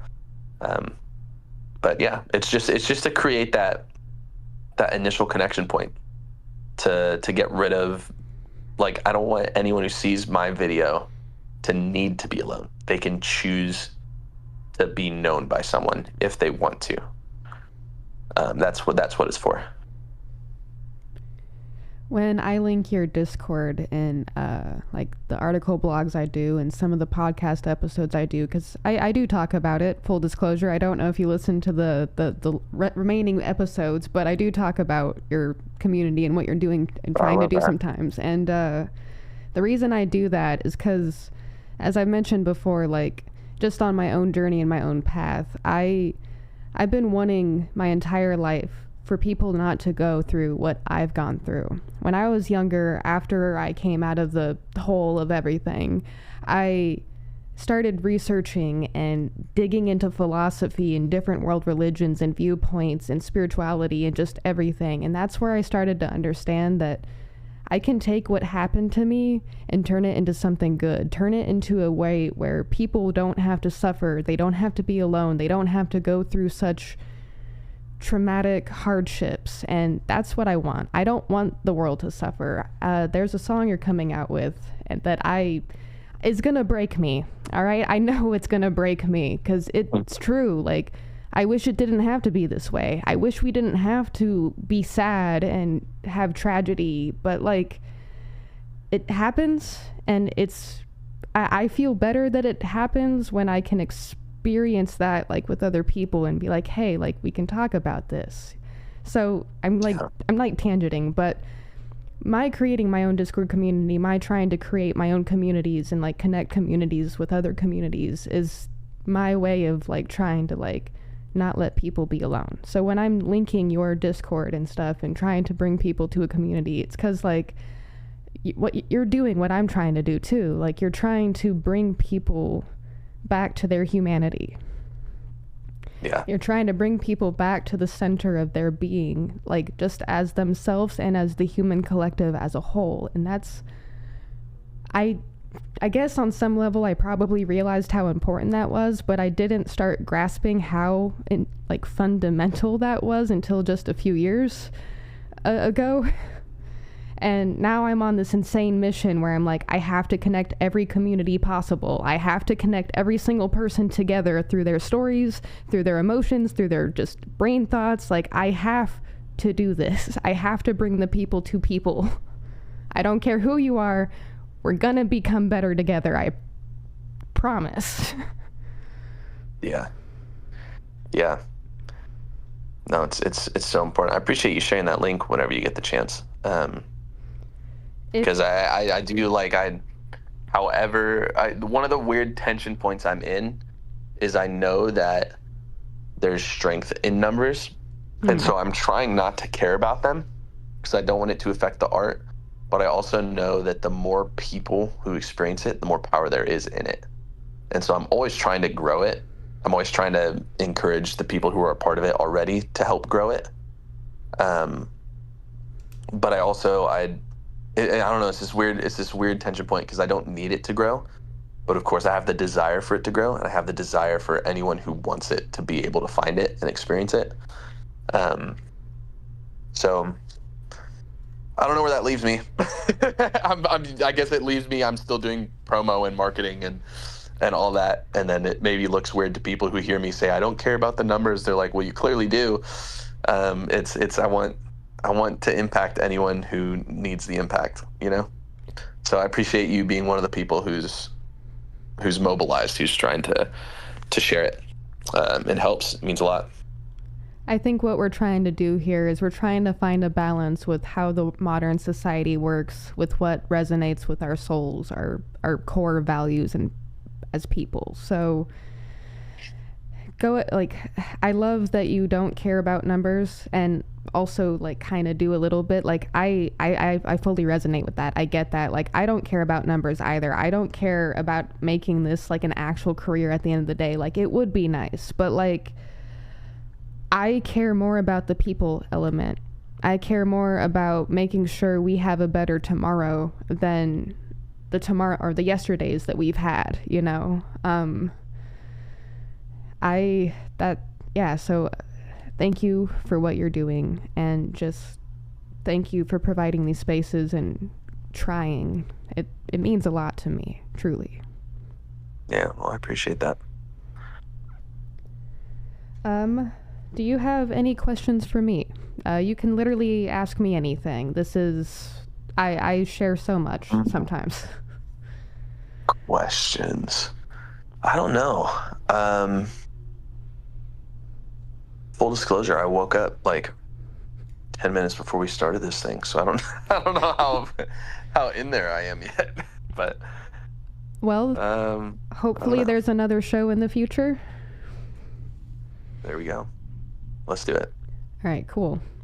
All right, we've talked about your past projects, your little bit of your current. How about we talk about the Relate song, possibly? Yeah. That song is interesting because it's so grounded in the past. I think I've been working on that song for 4 years.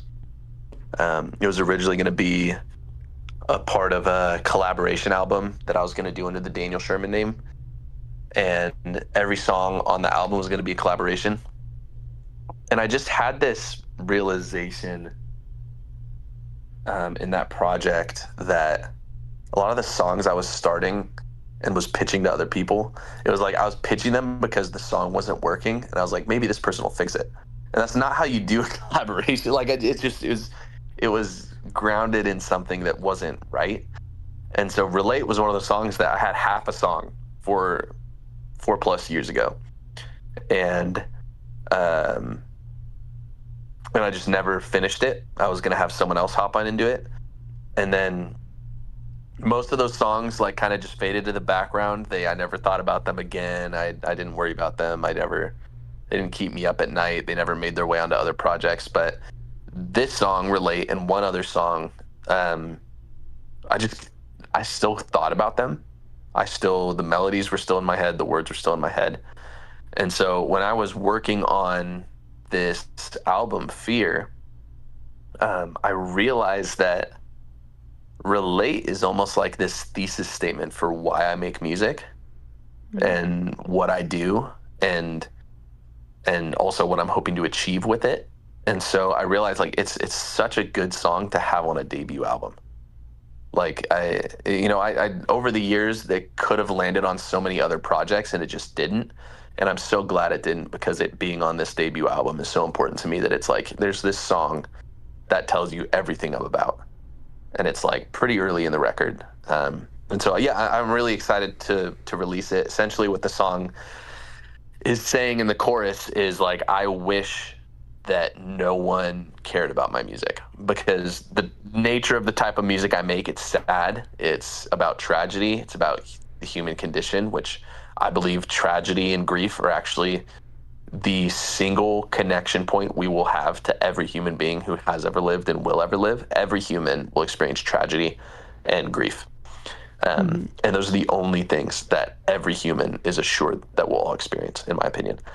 And so I wish, though, that in me making music about this topic, that there was no one to relate to, because the fact that they're listening means that they know the same pain as me. And so it's kind of this song about like, why do I make the sad music? Because everyone relates. And I make it for the ones who are just honest enough to admit it.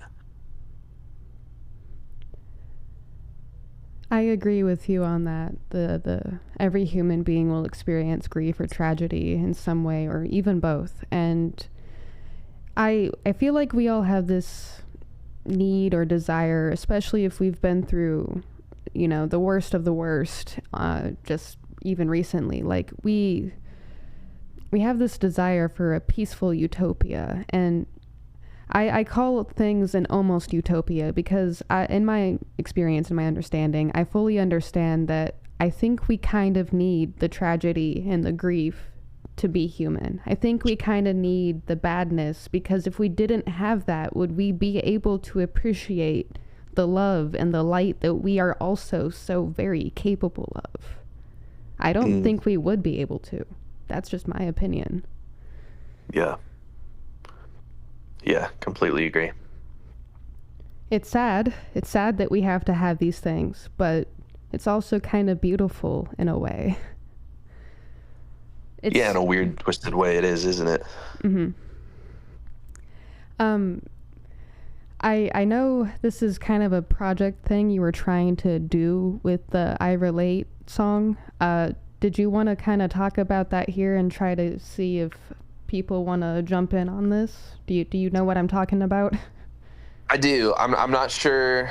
I mean, yeah, we'll talk about it. I'm trying to figure it out still. I had this idea for the music video where one of the things that it would cut to is actual fans of mine or actual fans of music like mine would be holding up pieces of paper that say why they relate to music like that.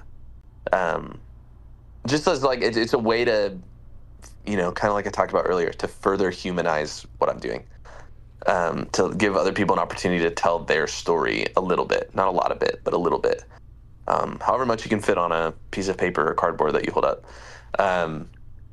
And so I'm hoping it works out. I guess I haven't said that on this podcast, but I recently parted ways with my label, and one of the biggest things I'm trying to figure out with that is video content, how I'm going to pull it off. So I don't know how this video will come together, but I'm definitely still accepting anyone who wants to send in just a clip of them holding up a sign that says why they relate. It's that simple. I relate because blank. Yeah, I'm hoping to release that video still. I just need to figure out how to get it done. I don't want to self-insert myself into your projects, but as I said earlier, I can't help it. My mind just wants to be involved because it's like I see the vision and I want to help the vision. So if I can, if you have any like you need any thoughts or like perspective, like feel free to message me or reach out. Like if you need help, I want to try to do my best to help because I see what you're trying to do. I like what you're trying to do. A lot of what you're trying to do is kind of like what I'm trying to do. So like, if we can help each other be better of our own selves and like stuff, like thank you for one. And also like, I want to help. If I can help, I want to help. I appreciate that. Yeah, I'll take you up on that sometime for sure. What was I going to say? Speaking on music videos, you said, or did you do all your music videos through your label that you recently parted ways with? So the biggest thing with the label was that they gave me access to the gear, the cameras, the lights, the space. A lot of the videos were recorded in their live room at the actual studio. And then the person behind the camera. So I always had a videographer. I would direct them. I would write them. I would do all of that part. But I had the resources and the space and the people I needed to achieve it. Whereas now I don't have that. So it makes it tricky. I have the concepts honestly have the scripts and the storyboards for every song on the album to have its own video. I have none of the means now to execute it. So it's a figuring out the resource side of it, and allocating a little bit of my personal money probably is what needs to happen to execute some of these. But I just need to figure them out. There's a few different things that have been, the label used to take care of this, now I'm taking care of this. So how do I figure it out? And so still navigating some of those things. You said you wrote and directed all your own music videos. You were just using the equipment and stuff. So tell me your music video processing, and I will ask other questions I have that are burning later. Like for you, like to create the music video, especially the last one, the one that incorporates all three of your songs on your EP, like I can tell everything was super intentional. Like every scene, every line, everything you did in that video, even the one that with the song that you produced with Mike Shinoda, like your music videos have like an immense amount of intention with them. Like tell me about that. Yeah, I kind of used music videos as a place to put the lore. So my music has a fictional storyline behind it that's honestly, I always don't always realize how deep it goes until I start trying to explain it to someone who's working with me, and I see their face when I explain it to them, and I'm like, oh yeah, there's kind of a lot here. Um, so there's this fictional storyline that I just don't have any other way to communicate, and so I use the music videos as a place to communicate that. And so for me, the starting point of any music video is, what is this song? What place does this song have in the lore that no one will know unless I show them? And then it's, okay, how do I show them? It's really, those two steps are the entire thing. It's, okay, what do I need to communicate that this is the only format in which I can communicate it? And then how do I communicate that? And usually, to be just totally frank with you, what is the cheapest way for me to communicate that without breaking the bank on set design, on effects, on, other things that I need to bring in? So I am still just a little baby in this industry. I don't got loads of money back in me. Even with the label, it's not like I had all these like funds to pull. So So I have, the way my album is laid out is it tells a story in a fictional world behind the scenes, start to finish. And so the videos would be really focused on, how do I communicate what I'm trying to say through that storyline? How do I let them into that lore a little bit more? Because it's there. If you listen to the music, I make sure you're given just enough that if you're looking for it in the music, you can find it. But also, if you're not looking for it, you almost don't even notice it's there. That's like kind of the line I try to walk with lore in my music. So the video is the place where I can be upfront and be like, here it is. Now try and figure it out. So if I'm going to try to figure out the music video for Setting the Scene, that is the correct title of that video, right? Setting the Scene? Yeah. Okay. Yeah. Clearly there's a lot of moving parts in there. I feel like your story on that, and please correct me if I'm wrong, you're kind of killing off the old parts of you while also letting the old parts of you kind of fester into the new parts of you. Like the old parts of you, even though they're not there anymore, they're still there, guiding you forward. I feel like in that video, without watching it in front of me, and I didn't barely, but I watched it this morning to kind of prepare for this. Yeah. It has like everything from like the old projects to the new, and it's like kind of like a rap almost. Does that make sense? Am I making sense? Totally. Okay. Totally. Yeah.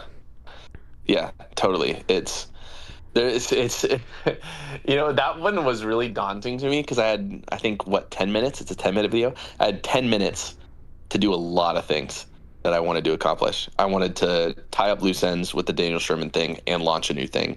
And I needed to show you that the storyline of this album, there's actually two storylines that are parallel to each other. And so I had to introduce parallel storylines. I had to wrap up the Daniel Sherman storyline, and I had to launch the Storyteller storyline. It was a lot to navigate. So there's loads of stuff in there. And so one of the things too with the way I do these videos is I don't like telling you the full picture. I like one of my goals when I do lore driven stuff is I don't think I ever really want to reveal what actually happens. Like I want to leave it where you have to figure it out and make your own interpretation of it. There is a chance that, like, one of the things I've tried to do a couple times and it just hasn't panned out, and I really hope to succeed in it in the future, is a novel. One of the fears with a novel is that you have to answer the questions. Like, you can't leave it. When you're watching something, it can be, what did I just watch? Like, what actually just happened? But when you tell it in a book, it's like, you know what just happened. Like, you have to describe what happened. So for now, with these videos, one of the best and worst parts of them is I'm telling you, but I'm also really not telling you what's happening. Like, there's no way that you can watch that video without knowing what I know and get everything right about what's happening on that screen, because I'm showing you without any dialogue, without any descriptors, without any context, a moment in my lore, and you have none of the surrounding context of it. So how could you know what's happening, you know? So it's meant to be confusing. It's meant to make you feel the right thing. Like, hopefully, and it sounds like it did that for you. You felt what the story is, which is that I have this past and I'm choosing to cut pieces of it out and start new, but I also can't fully escape that past. Like, you felt that, you got that from it, and that's totally on point. But literally, what is the story of the lore? Kind of my hope is that you can start to piece together a little bit of it, but I also kind of hope that you're like 50% wrong, if that makes sense. So this is, I don't mean anything by this, but it sounds like this is a little bit of a game you're playing, a little bit of a let's find out what happens. It is. I like it. Totally is. I like that. And you're not going to tell us your lore, so can you tell us what other people have interpreted with your story? Because you have mine now, but what about other people? What have they come up to you and said? You know, a lot of people are getting, a lot of people are aware of some of it. I've heard some interesting theories. I know some people are trying to figure out if the black and white and the color, if they're the same person or not, which is an interesting one for me to hear. I know some people are trying to figure out, you know, who are these guys that it looks really confusing in the video. One second I'm working with this group of people and I'm like helping them do something, but then it also looks like I'm in handcuffs and they're dragging me around and they're kind of beating on me.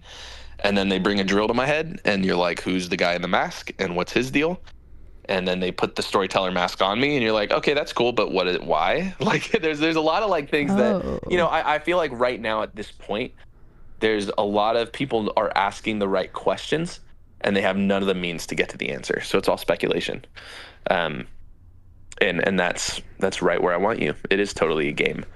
It's kind of, it's this two-part thing where I want people to be able to make up their own story, and then as I give more details, they're forced to change it, and they're forced to reconcile with new details. So, well, I think have my own new details. Someday it'll all get revealed. Someday, but you know, not anytime soon. I have to waggle my finger at you, so I'm currently giving you the pointing at you. But I think I have new ideas for the music video, and the other people in it, they're not actually other people. They can be, but they're your thoughts. It's like an Inside Out kind of thing. Like that one Disney movie where like, I can't, Riley has like these emotions inside her head. I think that's what that is. The other people are not other people. They're your thoughts and your feelings and like the other parts of you. And like the reason that they have the drill to your head and are giving you the suspicious liquid and holding you in handcuffs. Holy crap. Did I just figure it out? Is this all in your head? You're in an interesting train of thought here. You're on a very interesting train of thought here. Yeah, I'll give you that. One of the other things that I used to talk about a lot more, I don't know why I haven't talked about it, I don't think at all as a storyteller, is I write in what I call stacked allegory. Ooh. And I don't know, I cannot remember, honestly, if I made up that word or if I found that word. I don't know. But what that means is when I write an album, I always create a document that I look at, and it reminds me of the themes that I'm trying to trace. Usually there's 5 to 10, and it reminds me of the storylines I'm trying to tell. Usually there's maybe 2, no more than 2. And what I do is, like, for example, let's take my Uncaged album that I released as Daniel Sherman. That one it's so tangible, and that record is, I'm trying to talk about politics. I'm trying to talk about religion. I'm trying to talk about in that record what I call human depravity, like the fact that we all have evil in us and we don't know how to reconcile it. I'm trying to talk about mixed feelings about what happens when someone dies. My grandfather had just passed away, and so it was a record about grief. And I'm trying to reconcile the COVID pandemic, and I'm trying to reconcile also the fictional storyline. So that's 6 trains of thought, and every single word on the album means something to each individual theme, and it means something different to each theme. Is the way that I write. You could listen to that album and listen strictly for politics, and you'll start to see what I'm saying. You can listen to the album strictly for religion. You'll see what I'm trying to say. You can listen to it strictly from the perspective of grief and death. You'll see what I'm trying to say. You can listen to the album strictly from the perspective of the COVID pandemic. You'll see what I'm trying to say. You can listen to the album strictly from the perspective on human depravity. You'll see what I'm trying to say. And then you can listen to the album again from the perspective completely on the lore and the plot, and you'll see what I'm trying to say. So in the same way, and this is where it gets really complicated with these videos, is I have a set of themes. I'm not going to reveal them for this album, although the title being Fear gives you a pretty obvious main one to go off of. I have all these themes, and every single word, if you listen with that theme in mind, you'll interpret the song drastically differently. So, and that applies to my videos too. If you take a certain theme and you watch that video to say, how is it developing this theme that I think he's talking about, you're going to view that video drastically differently. So in the past, I've always said, this is an album about this, about this, about this. Like I've kind of laid it out and said, now listen and look for it. I don't think I'm going to do that anymore. I think it's more interesting for you to listen to the record and be like, oh, that makes me feel like he's talking about this. And then try and listen to the album start to finish and be like, oh yeah, I think he totally was talking about this. But what I'll do when I write a song, and then always at the end of the album, is I'll actually read all my own lyrics and listen to my own album over and over with a different theme in mind to make sure I've executed that stacked allegory well. It's probably the part that takes the most time for me. And ironically, it's the part that the least people will care about. It's ridiculously time consuming. But that depth to it, that depth to the project, to me is it's the mark of something I've written. It's kind of my way of no, I don't think anyone else is doing this, not quite the way I'm doing it. And so it's extremely important to me, but it's probably not very important to literally anyone else. I like that. So that being said, with your interpretation of the video, you might be nailing one thematic interpretation of the video, and it's just a piece of the puzzle. Or maybe you're not. I don't know. I'm not going to tell you. Narrows eyes in contemplation. Let's see. So I have 2 questions. One is, what is that suspicious liquid in the glass? And are you forced to drink that? What is that? So I will answer this question. This is like how people, so people have been with me for a long time, know the infamous no comment answer. Oh boy. And they hate it. So here's my deal that I make with everyone who wants to ask me questions about the lore, which is you can ask any question you want. And if it's specific enough, oftentimes you'll get an answer. And if it's not, you're going to get the no comment because it's going to lead me to revealing more than I want to. So in this case, you'll get an answer. I will tell you what the juice is. But it's just funny that whenever I think about no comment, it's just, I know it haunts people who ask me these questions. They're like afraid I'm going to say it. You're not going to get one yet. I don't know what your second question is, or if you have another one after this, but what is the brain juice, or what is the juice? It is brain juice. So basically there's this, the cup is put in front of me and it says drink to forget. And so what they're doing is you can see that he pours it out of this jar with a brain in it. They scientifically engineered this juice that, for reasons I won't share, needs to soak in another person's brain. And they're making me drink it because it's going to assist in the process of wiping my memories. And making me into somebody different. So you're seeing the transition from me being one person to me being somebody else. And I'll spoil a little bit that one of the places I'm going thematically with this next album is kind of this question on the philosophy of identity. I took a lot of philosophy classes in college, Ooh. and there's a lot of these questions about memory. And some people say that your memories are your identity.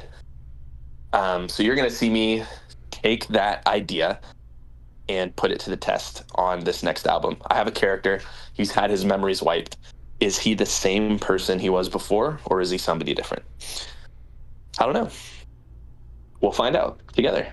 I mean, I do know. I've answered the question in my album, but you don't. So we're gonna take it and we're gonna find out. Do we feel like this character at his core is the same person he was before his memories were wiped? And we'll find out.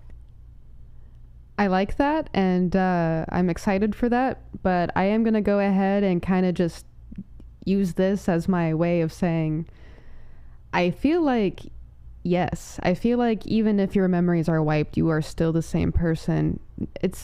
Through my own experience in philosophy and stuff, like, memory is so strange.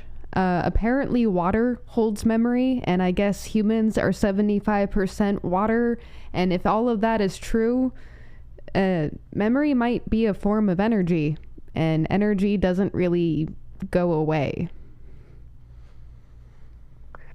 Yeah, this is where I have to not respond to you because we're getting into some stuff that I don't want to share. You don't my want to thoughts, reveal? but I love your thoughts. All right, They're cool. good thoughts. Cool. Well, then we look forward to this release of things, and I'm gonna lead into the next question here in a second, but first, I now understand why the brain juice looks suspiciously like brain juice when you... Yeah, I now get that, so that's cool. It's because it's brain juice. I was like, wait a minute, this suspiciously looks like brains. Is this brains? Now I have my answer. Yep, it's brains, unfortunately. And I did actually have to put some gross things in my mouth, by the way, for that video. So I'm sorry. I do my own stunts. I do all my own stunts. I mean, we're creatives. We kind of have to go where no one else has gone before. It's true. My next question is, I've seen it on your socials. I've seen it in your, air quote promotion stuff, because I hate calling things like content and stuff promotion, but for lack of better terms, it is. What does the "Are you afraid" and the "you should be" kind of mean? Like, what is that about? I know that's in pertaining to the album coming out, right? Yes. No I'm comment? kind of... I think I can comment a little. Okay. One of the things that I'm navigating with this record is my view of fear and reconciling my view of fear. Fear is this emotion that we all associate with being a negative emotion. Like, what's the thing? You go to someone and you say, "I'm scared." What are they going to tell you? "Oh, you don't need to be scared. You shouldn't be afraid," right? We're told, like, don't be afraid. How do we fix being afraid? And one of the things that I'm wrestling with on this album, and I'm trying to decide if I just want to tell you the conclusion I come to or not, but I think I'm going to choose not to. But one of the things I'm wrestling with is there a type of fear or a version of fear that's positive? Is fear this actual negative emotion, like we talk about it like it is? Is fear the villain in the story or not? Or is fear this thing that can be twisted to be a villain and it's not actually a villain? Or is fear, like, what I'm kind of getting down to in this album, like, do we need fear? Do we want fear? And what does healthy fear look like if it exists? And so I'm kind of the reason that keeps popping up in promo and in things like that is because I'm hoping that people are starting to realize that's the main question we're dealing with on this record is what is a healthy fear, and is there a healthy fear, and how do I achieve a healthy fear? And I've come to a conclusion about it. It's what made me write the record. And I'm kind of, my album's kind of a persuasive essay in a way. It's telling you where I've landed and it's hoping to convince you to land in the same place. So, which obviously, I mean, if I'm saying, are you afraid you should be? It means that I think you should be. I'm telling you that because you should be. But what should we be afraid of? Why should we be afraid of it? How do we take that fear and experience it in a way that's healthy? That's something that I'm kind of wrestling with on this record. I feel like talking about this might resonate with you, so I'm, you know what, I'm just going to go ahead and do it. In my own personal journey with like answering the fear question for myself, I think for me that I have kind of found that I'm no longer afraid of the same things I used to be, the things that were holding me back. What I'm afraid of is different now, and I think it's kind of entering a more positive realm. It's kind of like, I'm not afraid of being too much. I'm not afraid of failure anymore. What I'm afraid of is not doing anything that makes me fail or makes me learn. Like, if I'm just not doing anything, I'm not alive. And that scares me. So now I have to do things. I have to go socialize, even though I'm terrified to. I have to be my full awkward self in all of my awkward glory. So yeah, I think that what you're talking about touches a lot on what the song "Afraid of the Day" talks about. The reason I'm willing to say that is because I've already released the song that talks about it, which is that our fears change when we grow up. Like when you're a kid, like for me, I wrote that song because as a kid I was terrified of the dark. And like I found myself with the way fear had twisted and gotten its claws in me as an adult. I was like, I wish I was still just scared of the dark.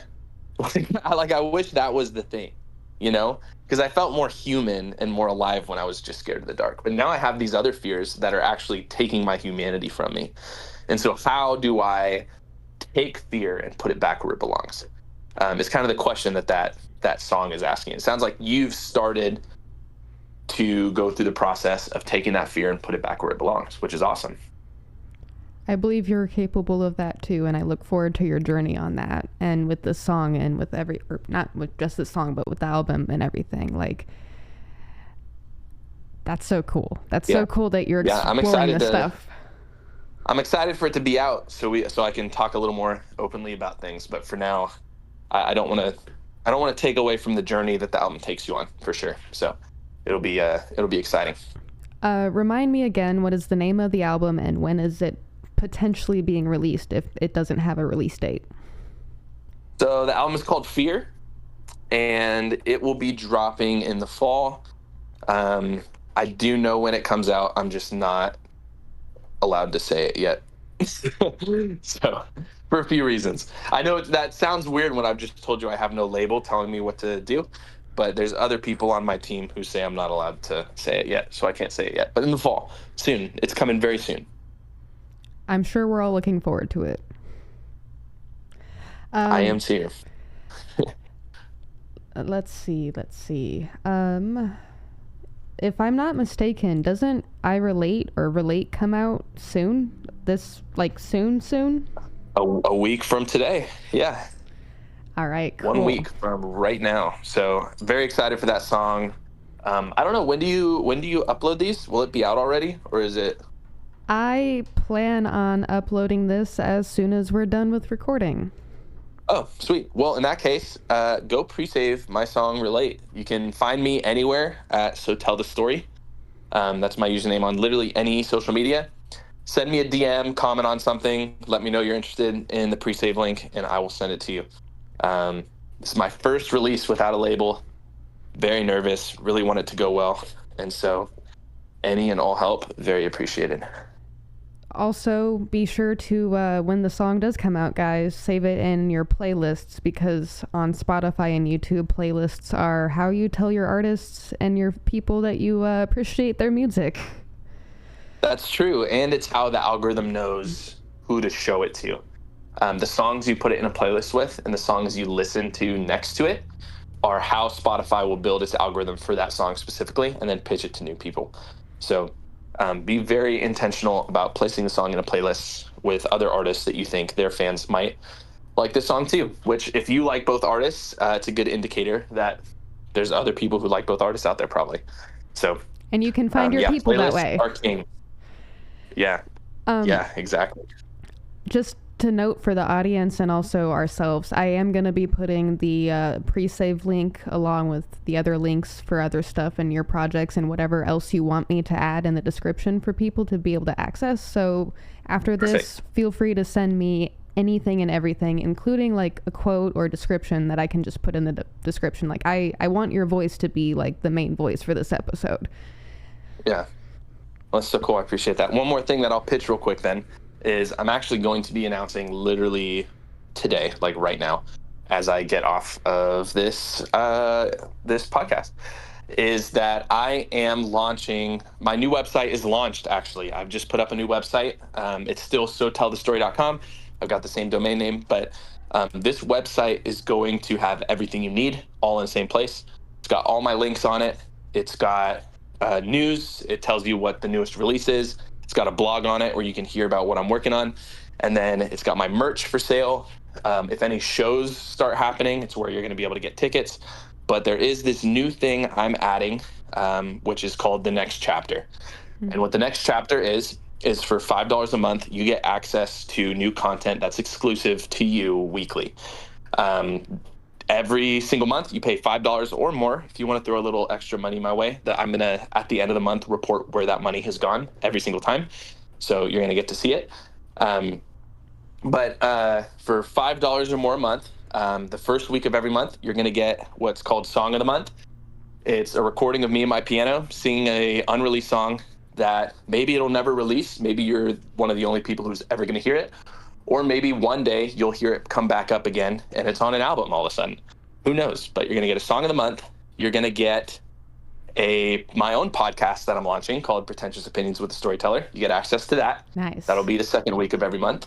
The third week of every month, you get a short story that takes place within the universe of my lore.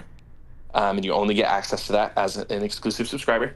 And then the fourth of every month, you get a vlog. That vlog is going to show you clips of me in the studio working on stuff, which means you're going to get sneak peeks. And then at the end of the vlog, you're going to get a breakdown of everything I've worked on musically that month, where I'm headed next month, and then also a breakdown of where the money from subscribers has gone and how it's helped push my music forward. So if that's something you're interested in, if you want to, even if you don't care about the content, you just want to commit to supporting with a few bucks every month, you can support for just $5 a month and send that money my way. And I appreciate it. Or if you want access to the content, I tried to make it as low cost as possible. This is just without the label now backing me. There's certain things that I just need a little help to do. And this is going to help me do it. So I'm really excited to launch that. I think I've made it worth your while. One more thing I forgot to say, that $5 a month, every month you also get a discount code on merch. So your $5 can go right towards the merch instead. That's a good if deal. You want to use that towards merch, you could do it. So as cheap as I could make it, as much content as I could give you, I'm really excited about it. The song of the month literally drops tomorrow. So you will get your first demo song tomorrow if you sign up. Super stoked about it. Can't wait. That is really cool. And I thank you for that information. I kind of feel a little special, not gonna lie. That is awesome. Wow. I might actually be learning a little bit from you on how to like do I'm gonna call it a brand, but really my brand, the Digital Quill, like media, podcast, Quill, like all of this is just me as a human being, like bearing the name. Anyway, like I might take some notes from you. What you're doing, I feel like you have a better handle on things than I do. Well, I don't know if it'll work yet or not, so I'll get back to me once I've launched it, and we'll see how it goes. But I'm launching it today, so I'm excited to see what happens. I hope people are interested, because I'm excited about it. I'm really excited to share some new stuff with everyone. I'm excited for this too, and I know this is super personal, but when am I not being super personal about my stuff on anything? I don't have exactly like the biggest budget in the world. Like everything I do is just me and my own money and my own time and my own energy. So I am trying to be like really selective about the subscriptions and stuff that I subscribe to, because I'm penny pinching, starving artist budget. Yay. Oh, but, yeah. I understand. Trust me. I have been telling myself, unless it benefits, like let me rephrase that. Unless it like helps me as a human being be a better human being, like I don't want to like subscribe to it monetarily because I can't justify like a large entertainment budget, if that makes sense. Sure. But I will definitely be subscribing to this because it's like almost, man, like I something in it resonates with me so much, and I don't know how to explain it or put it into words, but you've already got one guarantee person who wants to be a part of that. So awesome. Well, I appreciate it. You're the only one who knows right now, so you could go sign up right now while I get ready to launch it. Just showtellthestory.com. It's ready for you. It's there. But I appreciate that. I appreciate the support. It means a lot. I appreciate what you're doing. So it's mutual for same and different reasons.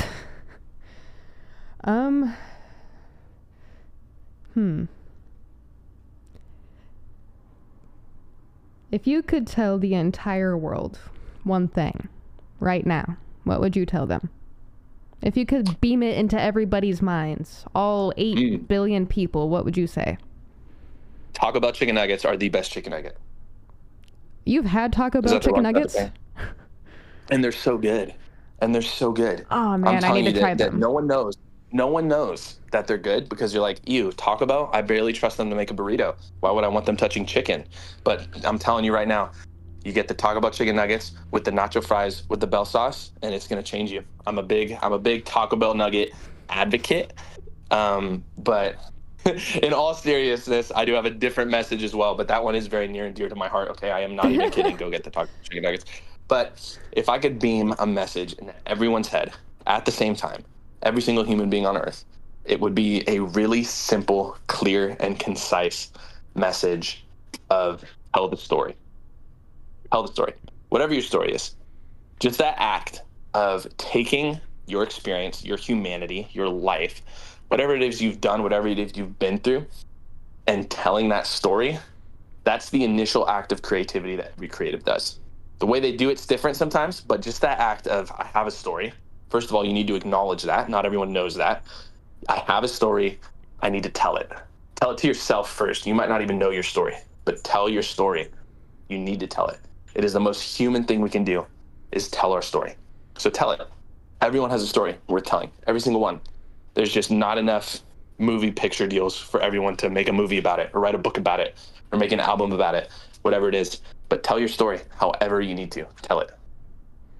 That's my true answer.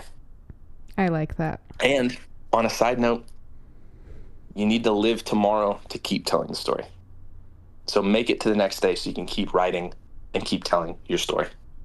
Don't end your story before it's over. Keep telling it. I like that too. I agree on that. Tell your story. If all 8 billion people are listening to this episode, which, let's be real, only like probably 5 to 50 people are listening to this episode, tell your story, because every single one of us, because we are in existence, we are here right now, we all have our own path, our own story, our own whims, and we are all, every single one of us, essential. We all matter because we're made of matter.